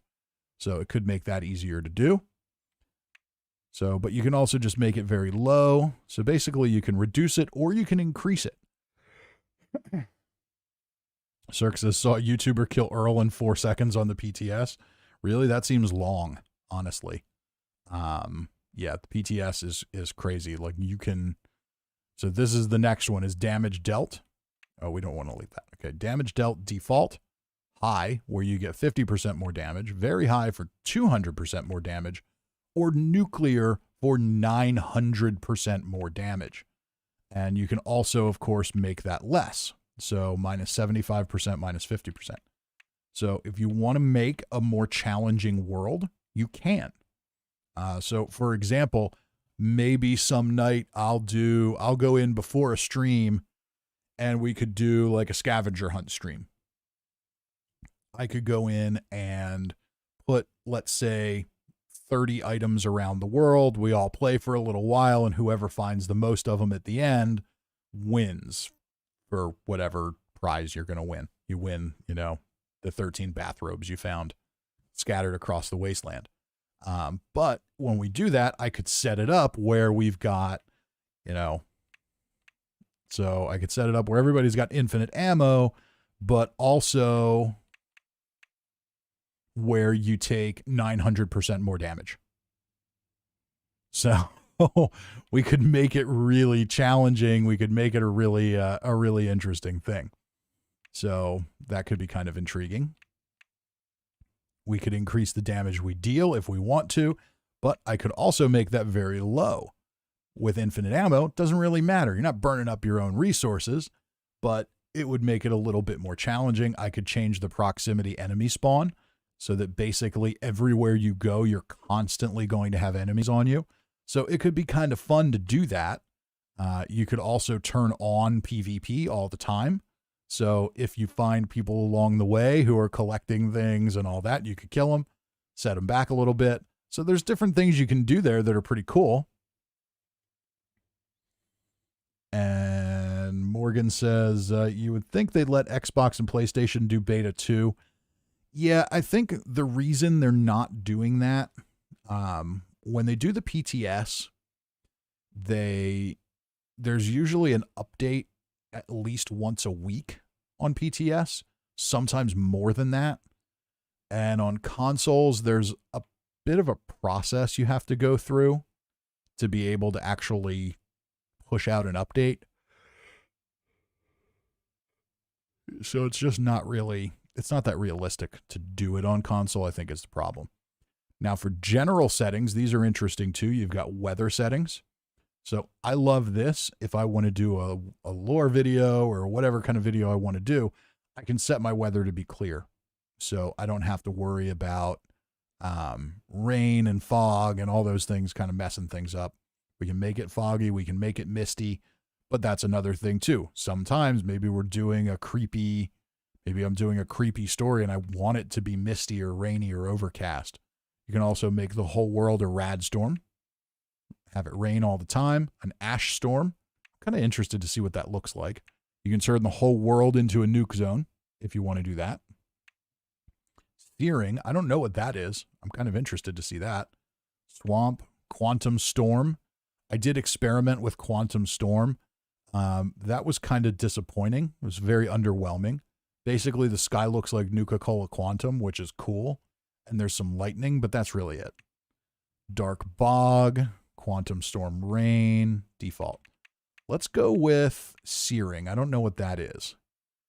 Jumping AP cost, you can make that higher, or You can make it 0. We're just going to keep that at default, I think. Jump height. So you can go nuclear where you get 300% jump height. If you do that, you want to make sure you turn off fall damage. So I think we don't really need to do that. I think default is fine. Power armor drain. You don't like going through fusion cores.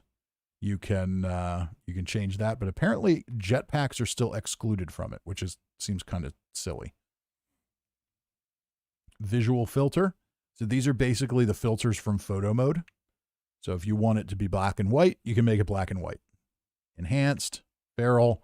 So basically all of your photo mode filters, or at least some of them, you can do whatever you want there. Drop additional loot on death. It doesn't specify what that loot is. My guess is it's the setting from the old survival mode where you'll drop some aid items, but could be wrong. Could be weapons. Could be anything. I don't know. Hopefully at some point we get to fine tune that a little bit. I think that would be pretty cool to be able to set up a world where everybody could come in, have a big challenge, but oh, by the way, if you die, you lose everything. I think that could be kind of fun. Fat Kid says, let Todd create clues for the treasure hunt. Yeah, that might be a little too much. Todd's clues are a little in depth. Meow Rage says max to the hardest level. And let's see what else we have here. So fast travel is default. You can make it free. You can disable it. So we could do that too for our scavenger hunt. No fast travel. Disabled. Done. Something like that could be fun. Map locations, you can make it so they're all discovered automatically, which again, kind of handy for me if I'm doing a lore video or something.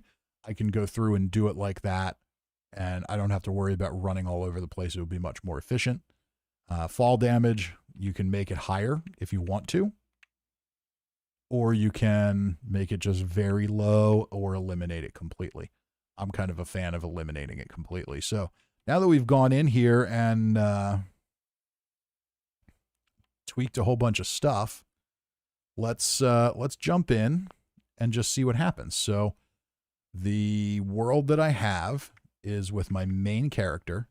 So character progression on private worlds does not persist if the owner deletes the world. So the way this works basically is when you go in, you can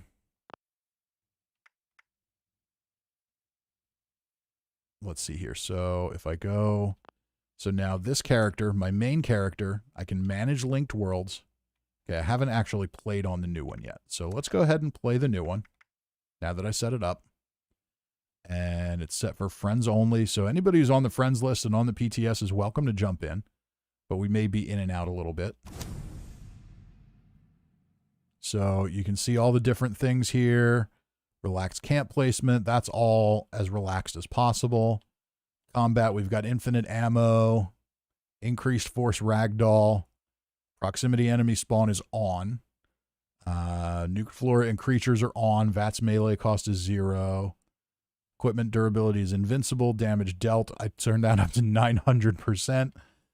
Power armor drain is disabled. All locations discovered. No fall damage. And weather is searing because I want to see what that looks like. So let's go ahead and play the world.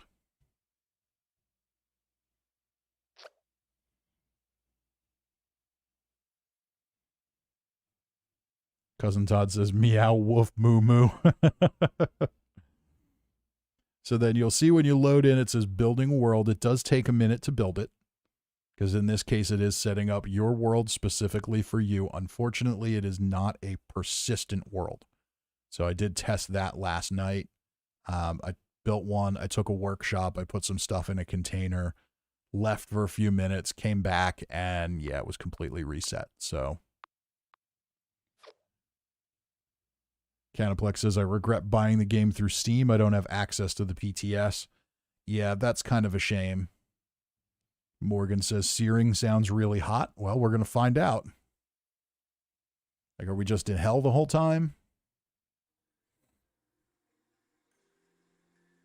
But I think it's kind of cool. At least it gives us a framework and something that, gives us a framework. And really what this is a foundation for mods. It's pretty clear. Okay, special loadouts. Yeah, don't need that. All right, so searing. So here's what it looks like. So it looks different, but there isn't really anything different about it. So Nuked Flora is all on, so if I wanted to go around and just collect tons of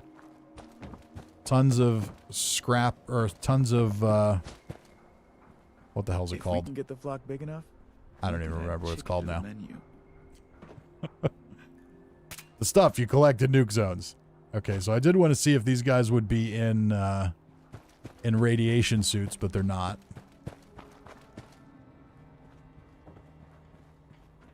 Maybe Ward has more drawing. Oh, some of them are. Okay. Clean up Like if this, it was a nuke fix zone. that. Never seems to end. And here's the one who drinks coffee through his hazmat suit helmet. There you go. Okay. Whatever works for you.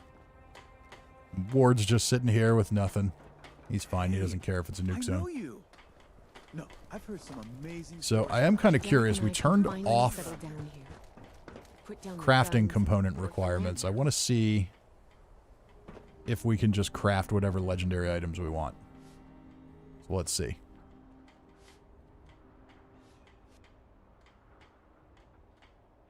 And Fat Kid says, when you leave the world, does it keep those settings or do you have to redo all of them? It does keep them. And we'll play this for a minute or two and then we'll go back and I'll show you how that works.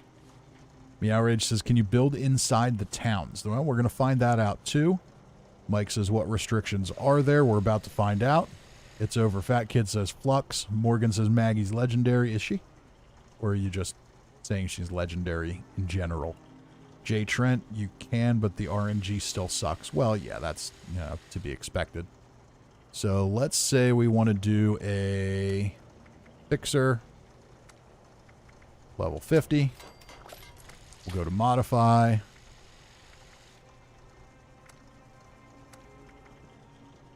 And yeah, it requires nothing. So I can sit here and I can I could just do whatever I want. So here's a Gourmand's explosive fixer. That's kind of cool though. Junkie's explosive. I don't know. Somebody says the RNG still sucks. We're getting a couple of interesting ones here. So nocturnal, limb damage. But yeah, because it doesn't cost anything, this is kind of interesting. Berserkers. 2-shot, faster fire rate, agility. Suppressors. Troubleshooters. Gourmands with damage while aiming. Morgan says she's 3 stars. Go look again. Well, she is. Everybody spawned as if they were in a nuke zone, so that kind of makes sense. Another 2-shot with AP refresh on each kill. That's kind of interesting. Damage increases with the night, so another nocturnal. Junkies. Come on, give me a bloodied one. Anti-armor, limb damage. Exterminators. Anti-armor, limb damage again. That was exactly the same as the other one. Vats hit chance, nocturnal. So we're just going to keep rolling here for a little bit because we can. Vampires with the last shot thing. That's kind of intriguing. More junkies. More gourmands. More junkies. Anti-armor again with bashing damage. Ugh, that's a pile of crap. Okay. Assassins. Not that any of this really matters because we have damage turned up 900%. Gourmands replenish action points with each kill, damage resistance while aiming. Okay, that's fine. We'll go with that. All right, and let's go ahead and tweak this. Actually, we might as well go ahead and do I have a prime automatic? I do. Because ammo is unlimited, we should be okay.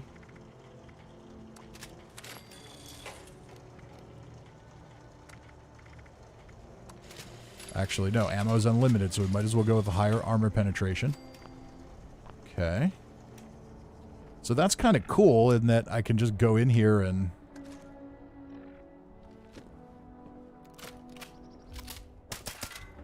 I don't need ammo for it. I don't need anything like that. Glad to be away from the pit. Let's go look at 3-star Maggie. You know, loud, where's my tools? There's Derek with what's supposed to be a Pittsburgh accent, but sounds absolutely nothing like one. Legendary Maggie Williams. There she is. Can we kill her for her loot? Nope. Can't kill legendary Maggie Williams. But there's also a ghoul here. Okay. So there's that increased force ragdoll effect. Maybe if this place I would keeps think going, one of the other get a options dog would have been to down. turn carry weight off. But I guess not. Maybe there's a performance issue I there. believe I lost my Nuked Tapper saves. Ugh. Jen's got style that I can respect. You know what I mean? Gold bullion. I wonder if gold bullion's turned off. Maybe I just don't have any. So, okay. As a remedy for life. Fat Kid says weapon spotlight. It's definitely a cool way to do it. Jay Trent says sucks trying to get a god roll. Well, hey, when you got damage turned up to 900%, everything's a god roll. Mike says that Vampire's Fixer's the exact same one I have. Okay, so we did want to see if we could build here. So far, yes. Wouldn't surprise me if we can't build inside. No, we can. I can't build as fast as Ward needs. So far, I could build any damn place I want.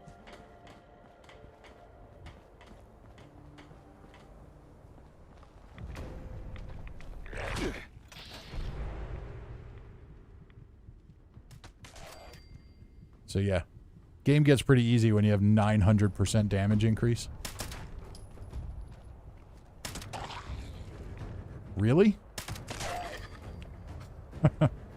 So the ragdoll effect is kind of silly. It doesn't really make a lot of sense. But that's one that I could see that maybe these are like framework things for people to tweak later. So what we're seeing here, the reason these enemies are here is because I have the random enemy spawn on. So basically wherever I go, I'm going to get enemies spawning on me. And because we have the nuked enemy setting on, they'll be like they are in a nuke zone. So if you want to have just really challenging enemies, you can. Looks like we've got some over there. How's it going, Derek? I was so tired when I got home from work last night. All right to sleep. Now, I'm kind of curious, can we edit the settings within the game, or do we have to leave the world? World details. So, looks like we have to leave the world to edit them. And KWS says, I'm assuming these crafted weapons can only exist within this world, right? Correct. Whatever you do in this world does not carry over. And I think when you see things like that, it makes sense why. You can't, Alright, let's activate this camp. Let's just see if we can, see what we can build here. Okay, so. They're just over there. Sure. Extra patrols over there. We've got relaxed building here, so let's just make sure that, Can't complain. okay, we can't put a door on here. Maybe we can. That's right. The atomic shop stuff isn't here. So maybe we want to put a turret here. Can't put a turret there. There's a turret. Just curious if the turrets shoot at the people. I want to see if it shoots at Ward.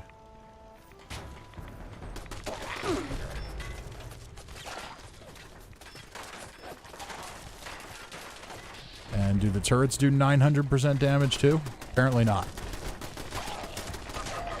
Only I do 900% damage and send things flying like that.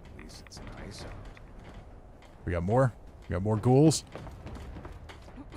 Mike says, can you remove rad scorpions? No, you can't remove specific enemy types, at least as of now. Oh, no. So they did definitely say that this is going to be a start, but there's going to be more settings that come over time. I imagine they'll base a lot of that on player feedback. From what I understand about the internal build of the game, where that the developers can play on, what I've picked up on from some interviews and stuff is that basically they can go in and just do whatever they want with that. So I think that's eventually what we're going to have access to, is just the ability to do pretty much whatever. But you got to start somewhere, right? So is there anything anybody else wants to see in this world before we go back to the main menu and see what happens when we leave and want to start another one?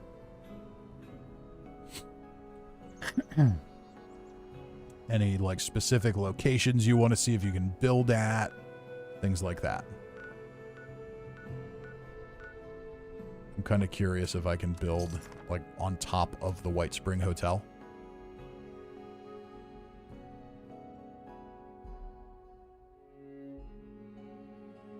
Morgan says, more people on the server. 8 isn't enough this time. Now I have the 8 is enough theme song stuck in my head. Yeah, I agree. I think that is such low-hanging fruit. I can't believe they didn't do that.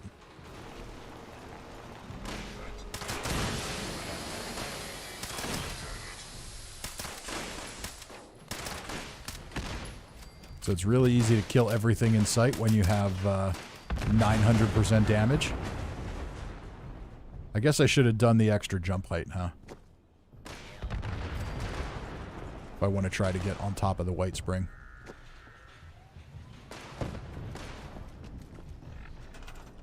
Well, I can put my camp right here.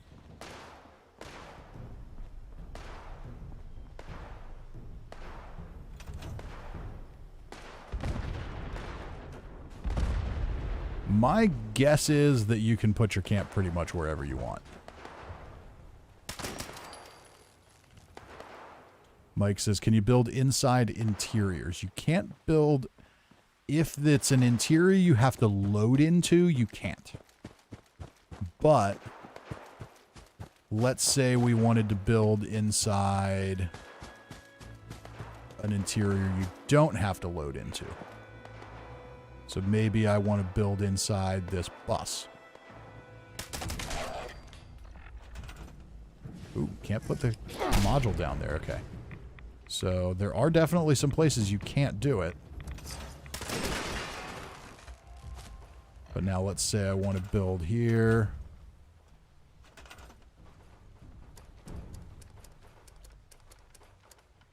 All right, let's just go with something simple like this. Can I put this down? Okay, so there's definitely some things that don't work.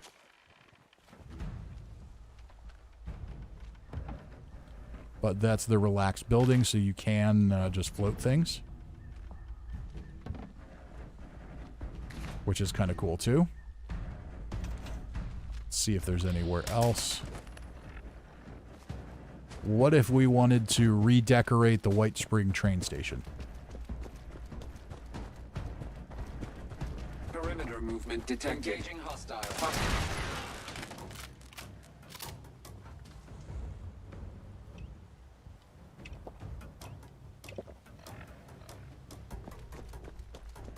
Looks like this is my lucky day.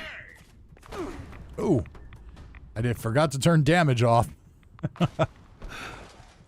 Oh well.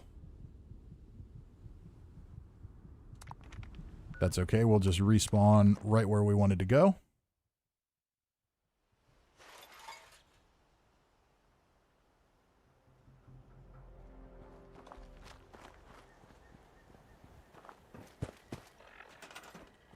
So if we want to build here, we can.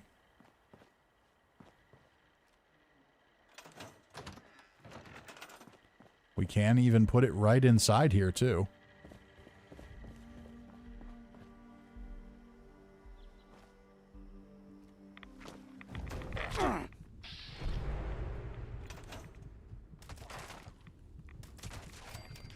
So yeah, the random spawns are definitely...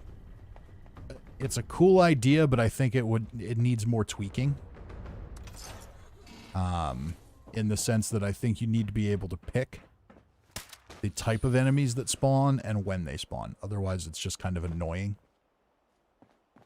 But let's say we want to build here. Let's see what we can get away with. So I can build stash boxes here. And I hear more ghouls coming. And a bear. So definitely, if you're going to be a builder, if you're doing this for building, definitely don't do the random enemy spawns.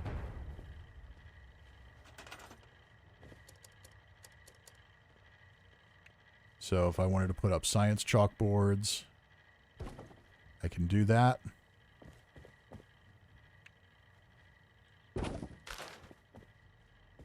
With the relaxed building, you can do quite a bit. I can say the Blue Ridge Caravan Company took this place over. Can I get it? Not before I need to kill a... Hey. Bashing. Look at that. 900% more damage. And bashing damage is still worthless. It still took how many gun bashes to kill that thing?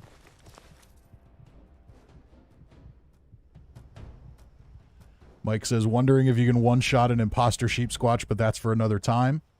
Yeah, I don't think I have anybody else in the world with me here, so... I'd imagine... Actually, if I turn the settings off, or if I turn the damage off, I might be able to...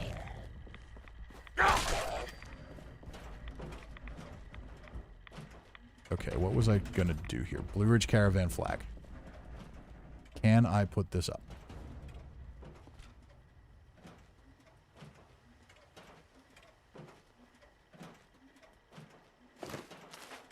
I can. Look at that. So that's what I think should happen at this point, too. I think the robots should be gone. Just kill them and leave them laying by the side somewhere. See what happens when I try to gun bash?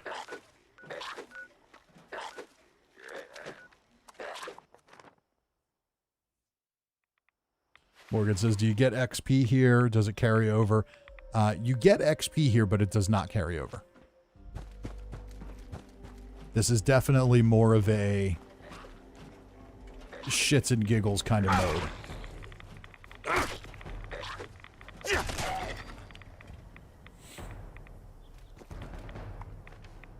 Alright, so 900% more damage. Let's see what happens if we go to Vault 76 and get a Liberator. Fat Kid says, need to put on the bashing perks. I'm doing 900% more damage. With 900% more damage, is a bashing perk really necessary? Okay, so I can one-shot a level 50 Liberator outside Vault 76. Hardened mass because we're all nuked. So there you go. All right, let's see what other limits we have here. Let's head over to West Tech.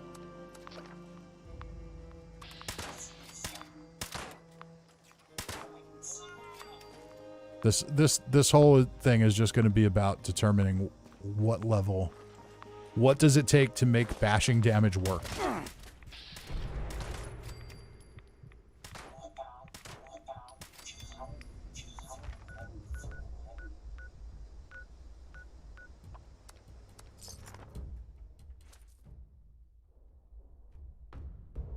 Faggot says, I'd love to find out. Let's see if we can get him. Let's see if I can get the basher perk. I don't know if I have enough strength on this character.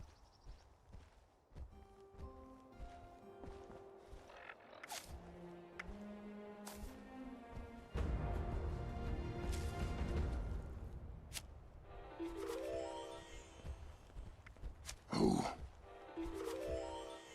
we'll grab it and upgrade it.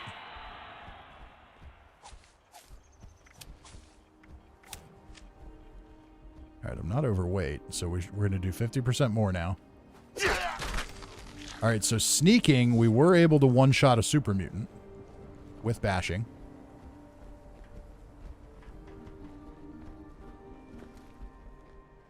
All right, okay, so there you go.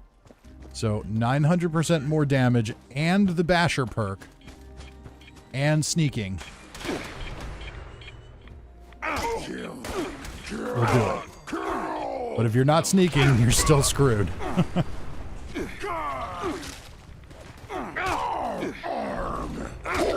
Can we clear the outside of West Tech with nothing but gun bashing?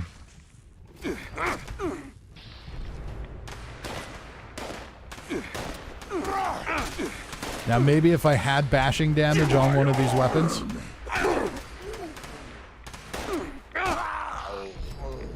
Okay, now with the extra force, bashing is fun when they die. I will give it that.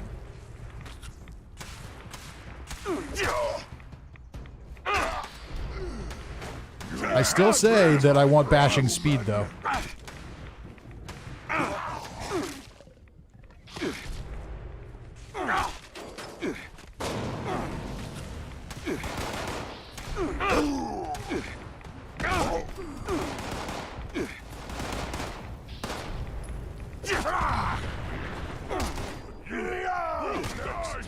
And how many times do I have to hit you before the hit registers? Okay, so I think we've answered our question there.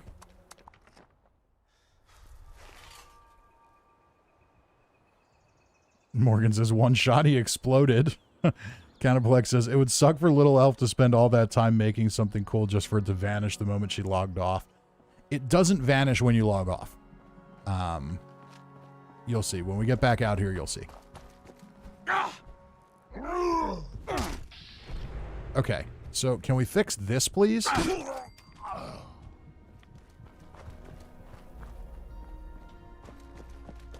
did we finish it? No, we got a couple left up here. Let's sneak. Where'd you go? Uh-oh. No more sneakiness. Alright, still sneaky. Sneaky, sneaky. Missed. Go away. And we have a face eater. Random spawns. Go away. Go away. Alright, this is fun. This is really fun. Not gonna lie. Uh-oh. Now we're in danger. I knew it. Now I tear you apart.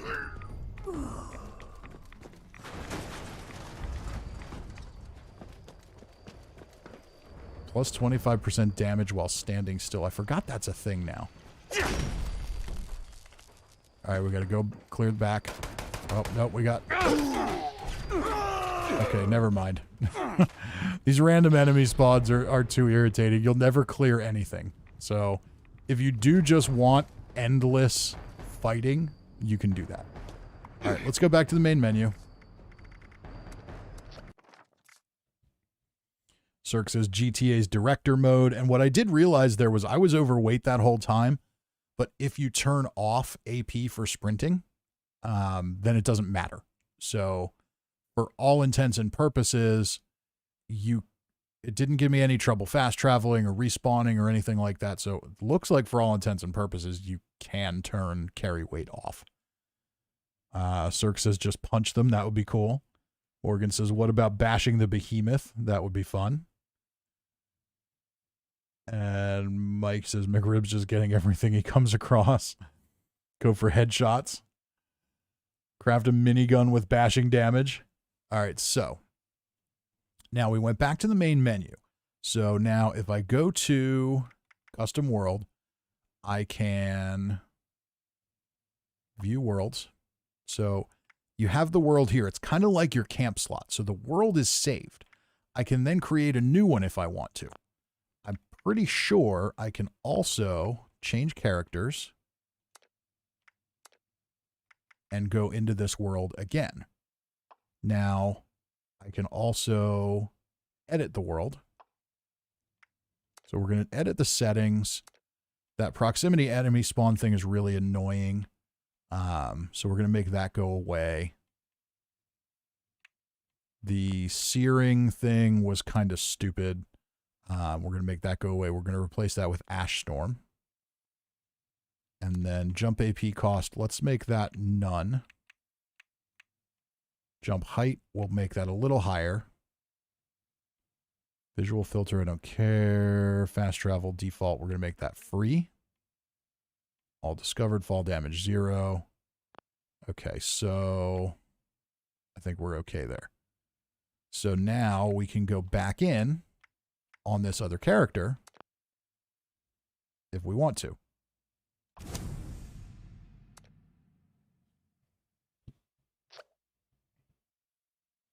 Yeah, Rage says, so Hoarder God mode, it could absolutely be that if you want to be, but you can't bring your stuff from that mode into the regular game.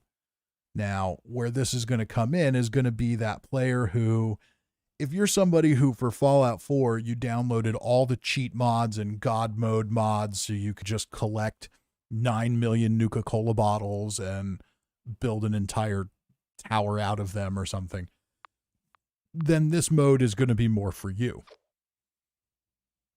And I think that's one of the reasons there was a lot of pushback on Fallout 76 is that you do kind of have to play it the way the game wants you to play it. You didn't get that freedom to just do whatever. So for Fat Kid says nuclear ragdoll. Yeah, I should have changed that. Okay, so this is the Ash Storm. Now this is my unarmed character.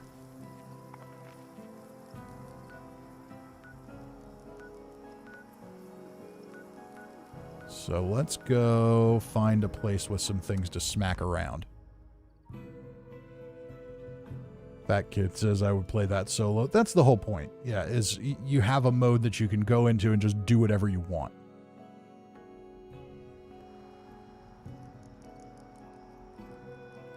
So damage is 900%. Oh, I forgot to turn player damage off. There you go, 6,000. 5,000. 10,000.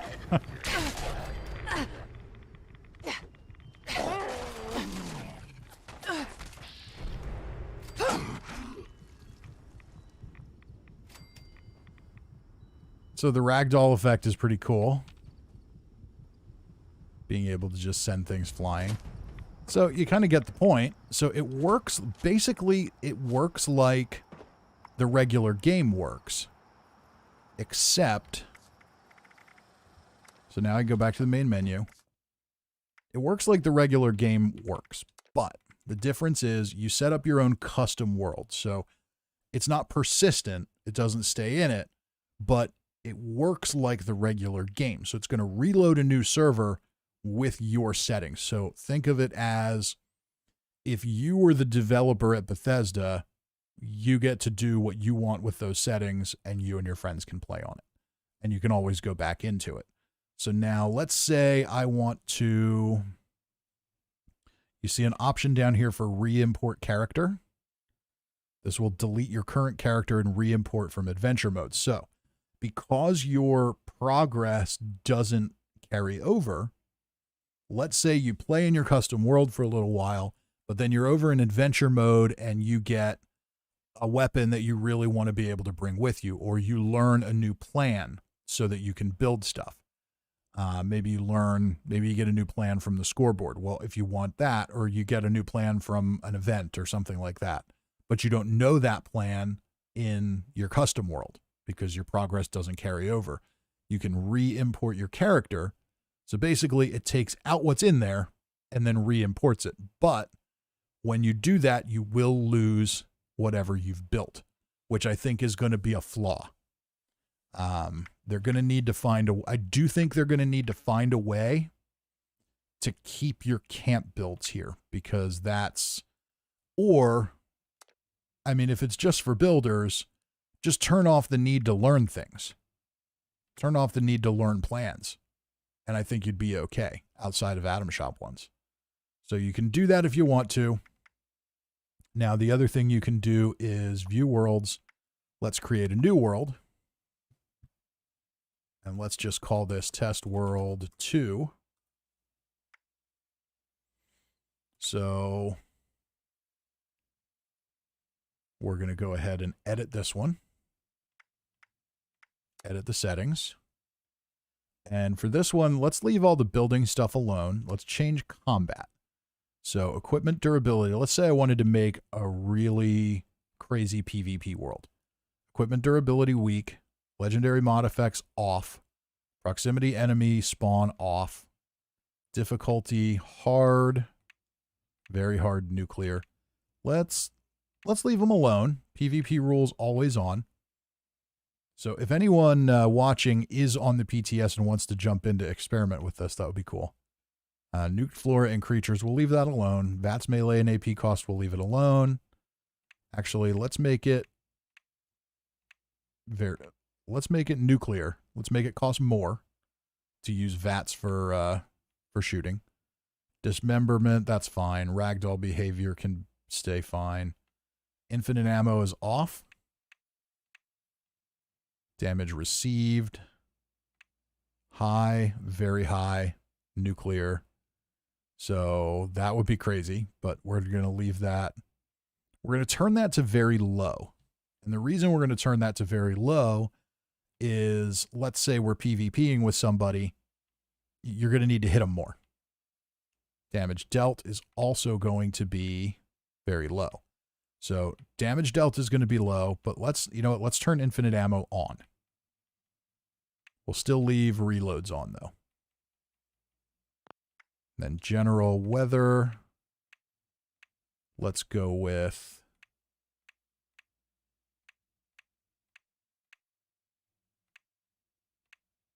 dark bog.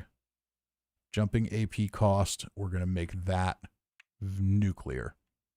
So no more hippity-hoppitying around all the time.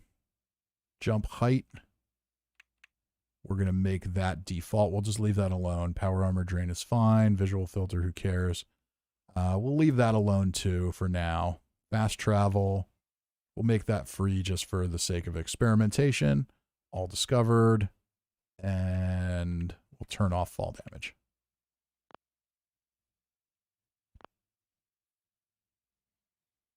Okay, so let's edit the name now that we have a new thing. So let's call this PvP World.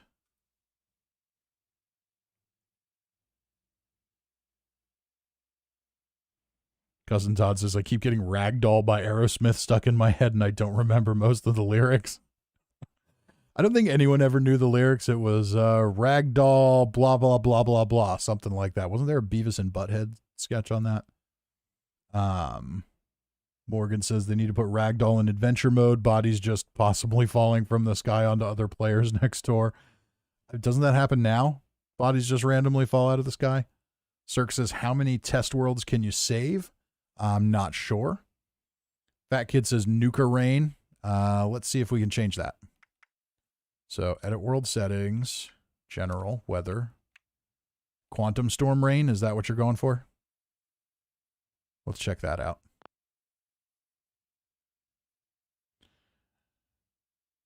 Morgan says, Ragdoll living in a movie, hot tramp. See, somebody knows. All right.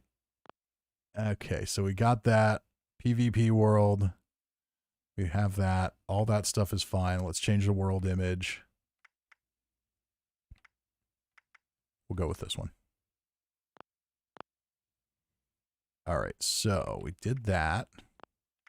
Is anybody in the PTS here? No, I don't think we have anybody here who's in the PTS.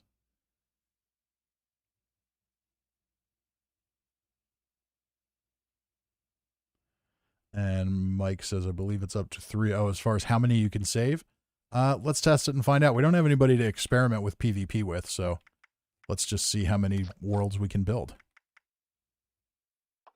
View worlds, new custom world. Do world 3. Okay, so it is 3. You've reached the limit on the number of worlds you can create. To create new ones, you must delete some existing worlds. So my gut feeling there is that we will probably be able to buy new world slots for atoms at some point. But I don't know, being able to create 3 custom worlds is pretty cool. I definitely think we need to be able to have more players in it, though. All right, so let's see what the Quantum Rain looks like. But let's grab a different character. We'll go back to the main character.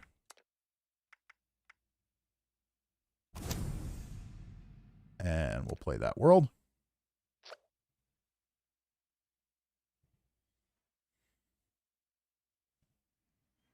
Morgan says, I think I know like 80% of Ragdoll.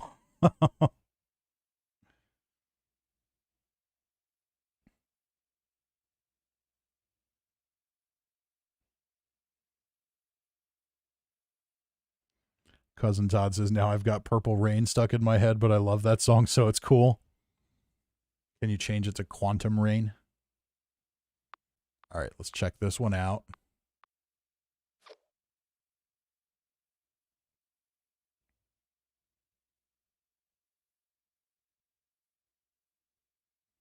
But I do think, I do think this opens some doors for PvPers to actually be able to arrange a group for that. Cataplexus Chocolate Rain.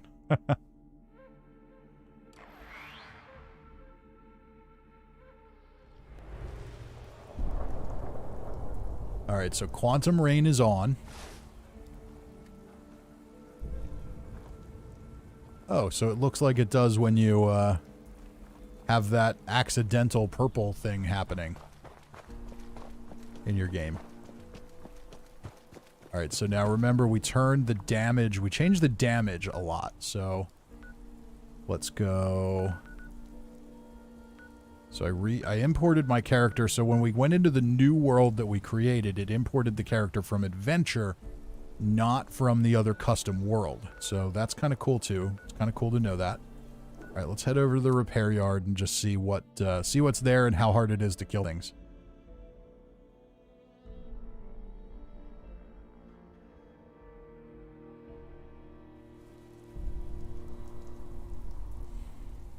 Okay, let's see here. What's here? So we turned off the random spawns. Look at the damage. Look how much it dropped.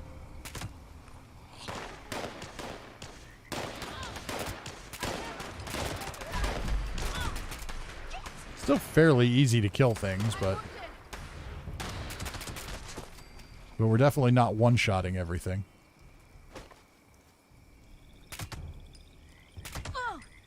My arm.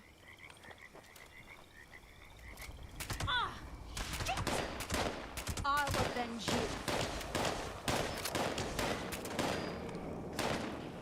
And we have no legendary effects either. Okay, the legendary perks do still work, though. So this probably gives us a pretty fair assessment of what this would look like in PvP. Steel protects me. Loser.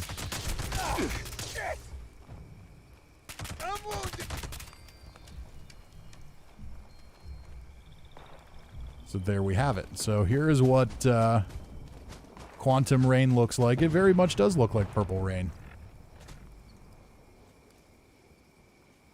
Toys in the attic. Uh-oh, now we're going down a rabbit hole. So let's experiment with an Assaultron. Let's go play with an Assaultron. What weapon do I have? Well, I guess it doesn't matter what weapon I have because legendary effects are disabled. So I get reduced damage, though. But so does the Assaultron.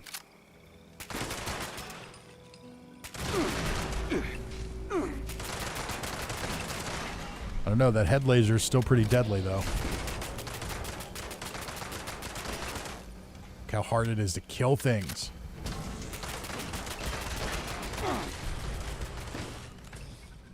You are facing an Assaultron-class combat robot. Death is inevitable. I mean, death is going to happen eventually, but clearly not anytime soon.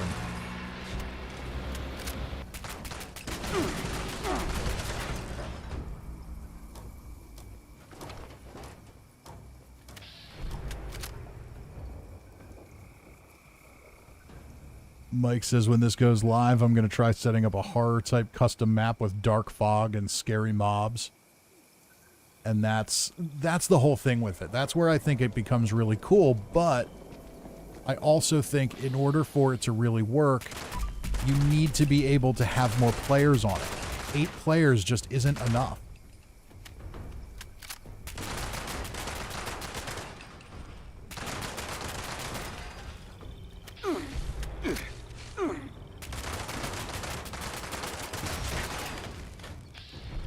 So there we go. So yeah, I don't know. I think this would be kind of an interesting setting for PvP. It's almost nuclear winter-esque, setting-wise. Let's go see how Manhunt goes with these settings. And it's nice to see the fast travel bug still is there. Some things never change.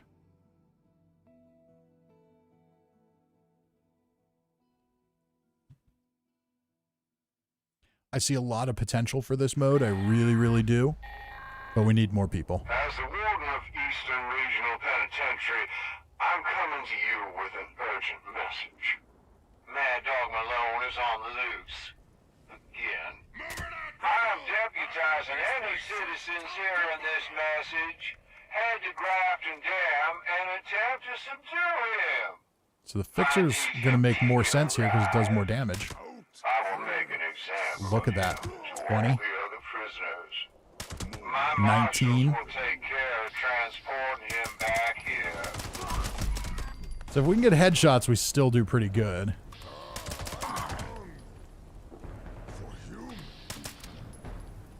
But I also turned up the Vats AP cost.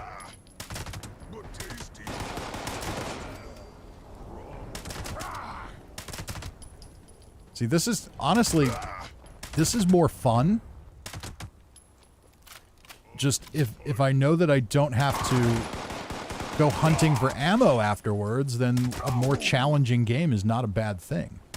Or more bullet spongy enemies doesn't bother me. Morgan says 8 isn't enough. There was me, you, Camu, John, Lynette, all on the same server last night, and that's just who I knew. Absolutely. Yeah, for our, I mean, that's a perfect example here is Xbox streams are, we get easily a dozen people without even trying. By the end of those Xbox streams, I think a lot of times we have the whole server.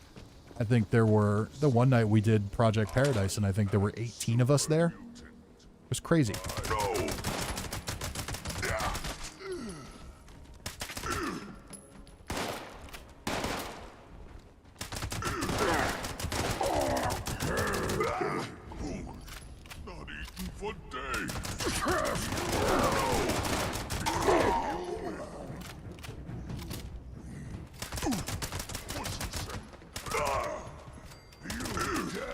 I have no objection to turning off legendary effects either. Personally, I don't even think they should exist. I think they should have just made a lot more mods. I'd not fight you. Not worth it. Legendary effects don't make any sense in Fallout.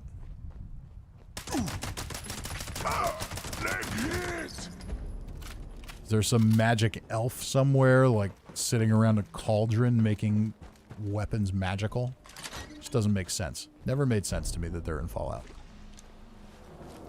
I knew it.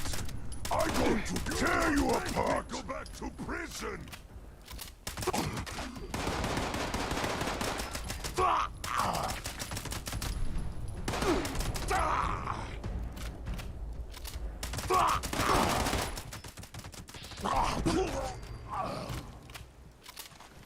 Now, if I wanted to make this really challenging, I'd make them do regular damage and me do less damage. There's prison marshals. Uh-oh. They don't die in 2 seconds like they did before. They might take me to prison.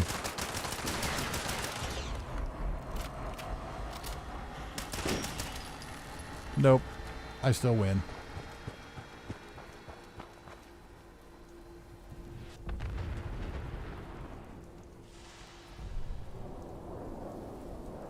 Morgan says you weren't even streaming. I was desperate for a nuke drop and started hitting up my friends list. Oh yeah, last night I was just on for a little bit. But yeah, it's, and I mean, there's roleplay groups, there's Facebook groups. You know, early on, I was part of a group that would get on and play a lot, and, you know, sometimes there would be 8 or 10 of us on, and Private Worlds comes out. We were all excited because we thought, well, that's awesome. We can have a world just for us. We can do different events and things like that, and everybody was really excited for it, and this is the reason that I think I really want to see it, is once Private Worlds came out, and you could only have 8 people on, people were just constantly left out. And you know what? I play with basically none of those people anymore. Because it was just annoying. And people lost interest. So that's something I think is really a major thing they need to do.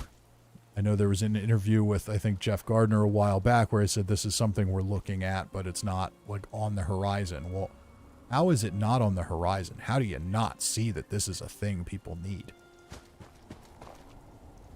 The long-term health of this game, while there are solo players, and I get that, the long-term health of this game is going to be from groups. And if you want those groups to be able to play together, and more importantly, if you're Bethesda, if you want them to buy stuff like Fallout First, you gotta give them Private Worlds. So, I think we get the point of this. I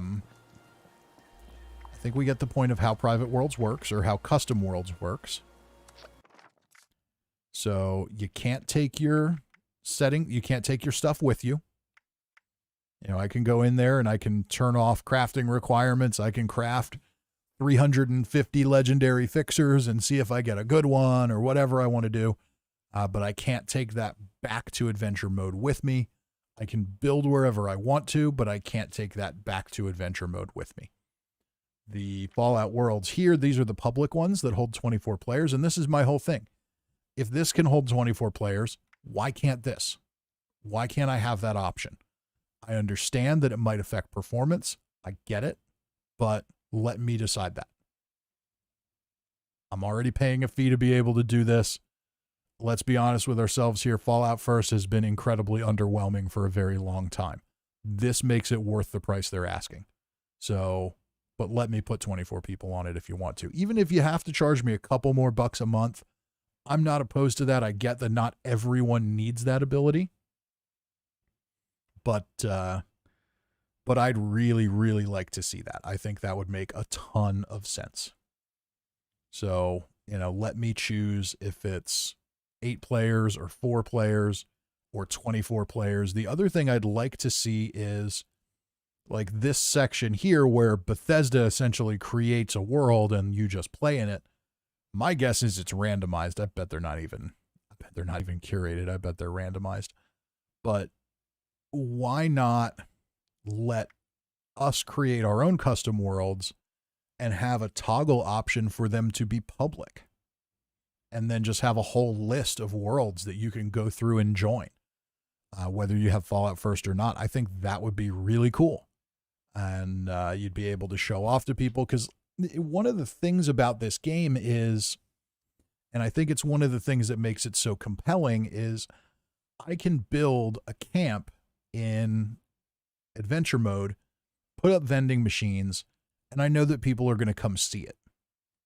And I think that's fun, and I think that's compelling for people, where in this custom world, you can build this awesome thing, but nobody's going to see it unless they specifically are your friend and are going to come see it because you told them about it.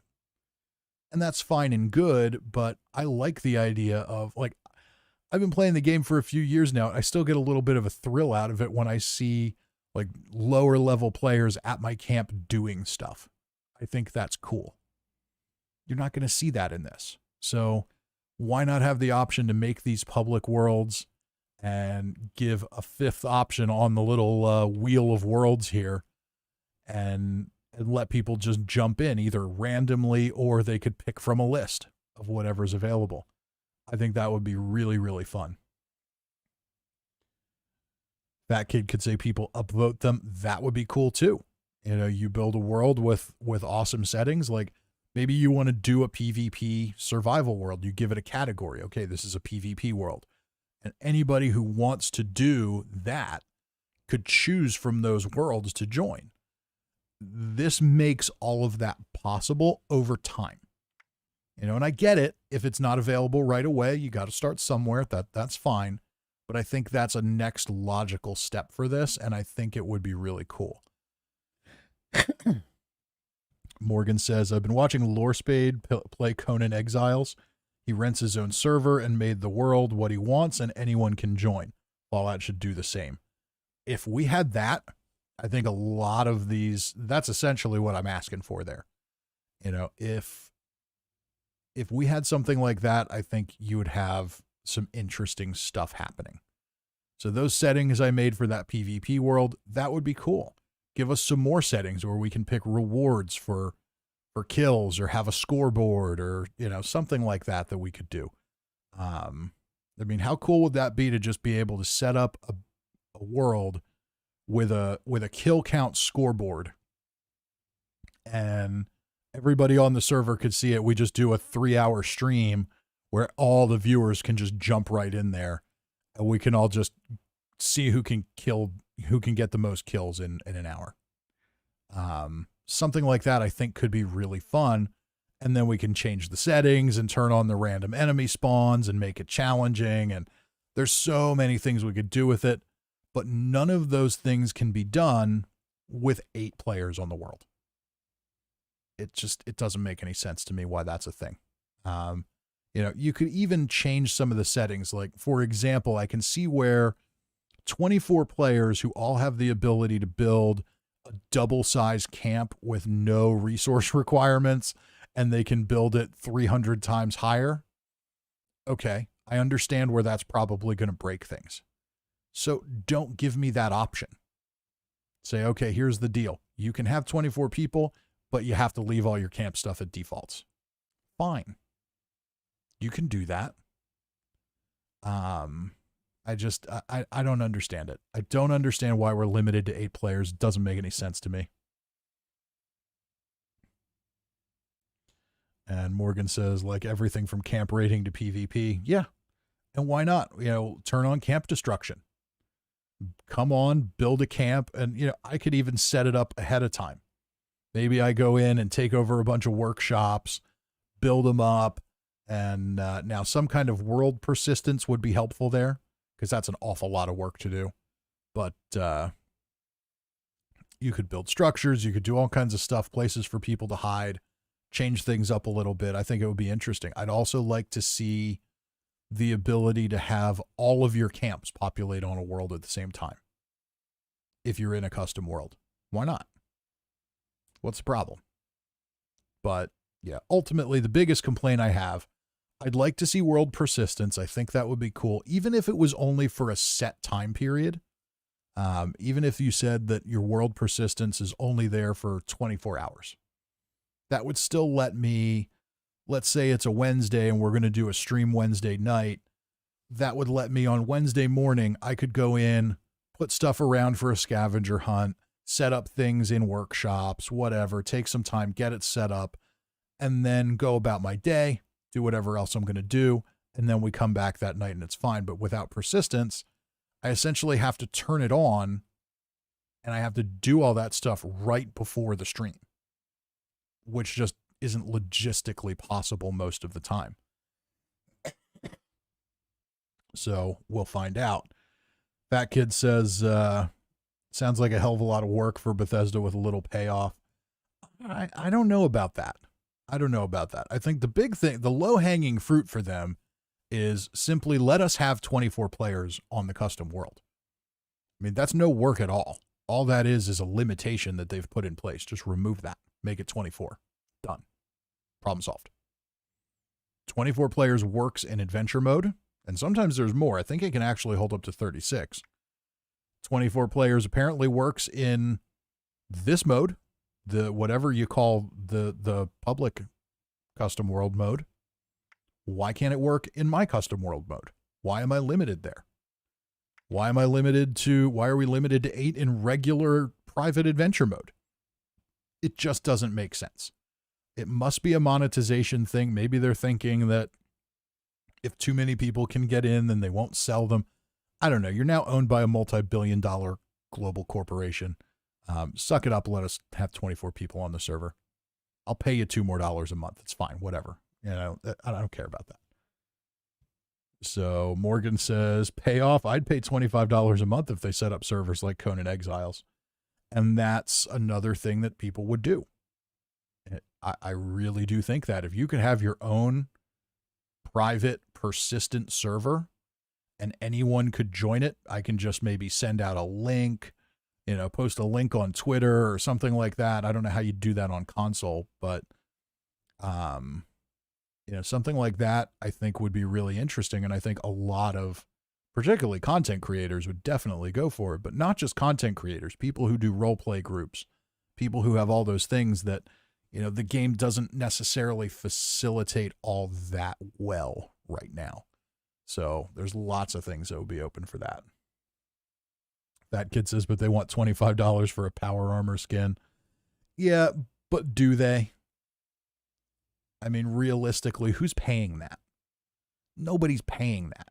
I mean, we can't see the item shop because we're on the thing. I've had this discussion with people before that, you know, it's 1,800 atoms for a power armor skin. Yeah, but you get free atoms from the game. You get free atoms from the scoreboard. If you're a Fallout First member, you're getting free atoms every month. Like, nobody's really spending $18 to get that power armor skin. You're just not. So that's a little bit of a gray area, but I would like to see, I don't understand the 8-player limitation there. It doesn't make any sense to me. I can see limiting some of the camp adjustments to have it, but being able to set up your own world with your own rules and let everybody on, I think that would be so much fun. It would really extend the playability of the game. And that's the other side of it, is something like that allows people to continue to play, continue to have reasons to visit the Atom Shop, things like that, even when there isn't new content. And let's face it, that is the vast majority of the time in Fallout 76. The new Brotherhood of Steel content came out, 2 weeks ago? Has anyone not finished it yet? Everyone's played it. So it's done. It's over. It's, 3 to 6 hours worth of content. And it was good content. It was really good content. I loved it. I thought it was awesome. But if all I cared about was that, I don't have anything else to do. The scoreboard, going through and doing challenges on the scoreboard, I'm not going to lie to you. If I didn't have a YouTube channel and streams and stuff like that, I don't know that I would care. I don't know that I would log on every day to do those challenges. Do I really care about some cosmetic items? Not all that much. I care about coming on and touching base and connecting with everybody that watches, but and meeting friends in the game, but do I really care about the content of it? Not in the least. So giving us more abilities to have things like that we can do on our own, I think really matters. But with all that said, John W. says, I'm going to miss nuclear winter. So you see, you see it now, and it's one of those things where it's fun. You play it for a little while and you get used to it. But with these custom world settings, I would love, basically this lets me set up a survival mode style server with almost essentially nuclear winter fighting rules. So that's pretty cool. I could tweak that however I want. I like that, but I need to have more than 8 people on the world. Limiting it to 8 people is just, it's DOA with 8 people. It just is. What you're doing here is you're not making a public, you're not making a thing. This thing is not for groups. This thing is for people who want to play alone.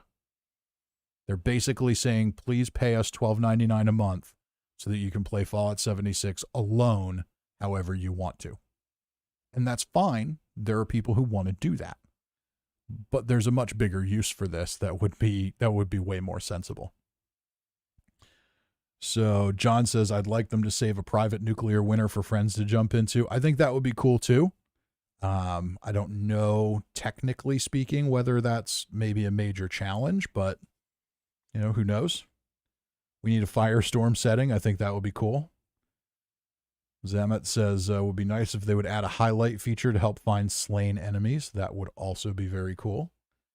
So yeah, well, I think, you know, we got a lot of our challenges done tonight. Didn't get all the weeklies done, but, you know, it's got to be a shorter night for me tonight. We got a chance to check out some of the new stuff. I think we have a pretty good idea of how it works and what could probably be a little better. So it's the PTS. So, you know, remember that things do change. It is possible that they will change some of these things. I can't say I noticed anything that stuck out to me as not working. I think the big maybe dilemma we'll have is on those custom worlds. If you want to re-import your character, you're going to trash whatever you've built. And I don't think people are going to like that. They're going to need to find a way around that if they really want people to be happy with it. And I don't think it matters so much if it wasn't for plans. If you didn't need to learn plans, then I don't think it would matter that much. But as of now, we'll see. So let's see here. Morgan says, I used to pay that to play alone, not anymore. Well, that's right. You've been coming into the, coming back into the public world. So yeah, that's, but yeah, I think that's going to do it for this one tonight, folks. Unless there's anything anybody else is just absolutely dying to see, I think we have a pretty good idea of how this works. Maybe we'll play around with it a little more in the future, but I think we have a pretty good idea of what custom worlds are.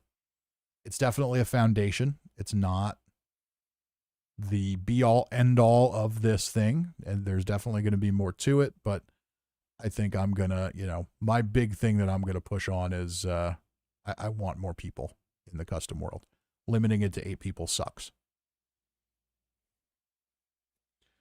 John says, any map or world updates in the regular game? Not that I'm aware of. Morgan says, is there something tomorrow night or work schedule? I'm going to play it by ear tomorrow night. Basically, I could end up at work for like 3 hours in the morning tomorrow, or I could end up not getting home until 10 o'clock tomorrow night, and I just don't know. So if it ends up being a short morning, which is what it's supposed to be, then I will probably do a 76 stream tomorrow night. Maybe we'll tinker a little more on the PTS. Maybe we'll do some more challenges because we didn't get everything done tonight. But then I'm back at work again on Friday. Basically, I have no day off this week, so it won't be a real long stream tomorrow night. But we'll find out. Basically, we've got training classes that people need to cycle in and out of at work right now, and that means everybody's covering different things, and it's just a big mess. So we'll see how it goes. If things go according to plan, then I will be on a stream tomorrow night for a little while at least. But if I end up working till all day long, then I'm probably not going to be in the mood for it. So we'll see. We'll cross that bridge. And Morgan says, sounds like adulting. Yes. John says, any decision on a new game to play? Not yet. My guess is that I'm going to do, I think I'm going to do Mass Effect. I'm pretty sure I am. I bought it. I'm pretty sure that's what we're going to do. We'll see how it goes, see if people like it. But I need a little bit of time to be able to do it. These couple of weeks here with things floating around, being up in the air, it's tougher to do. So we shall see. But I've been yakking at you long enough here. I'm going to call it a night. Thank you all for hanging around and joining me. And maybe we'll see you tomorrow. We'll find out. One way or another, somehow or another, I will have a script video out on Friday. So we did crafting last week. We'll do Visit to Mama Mumbles this week. How did you like that legendary crafting video? That thing blew up. I couldn't believe how many people watched that. So we'll see if we, Maybe the YouTube algorithm gods are telling me something. But we'll cross those bridges, and I will hopefully see everyone tomorrow night for a little while. And if not tomorrow night, then we'll be back on Wednesday, and things should be a bit more back to normal. I will see you all later. Have a wonderful night.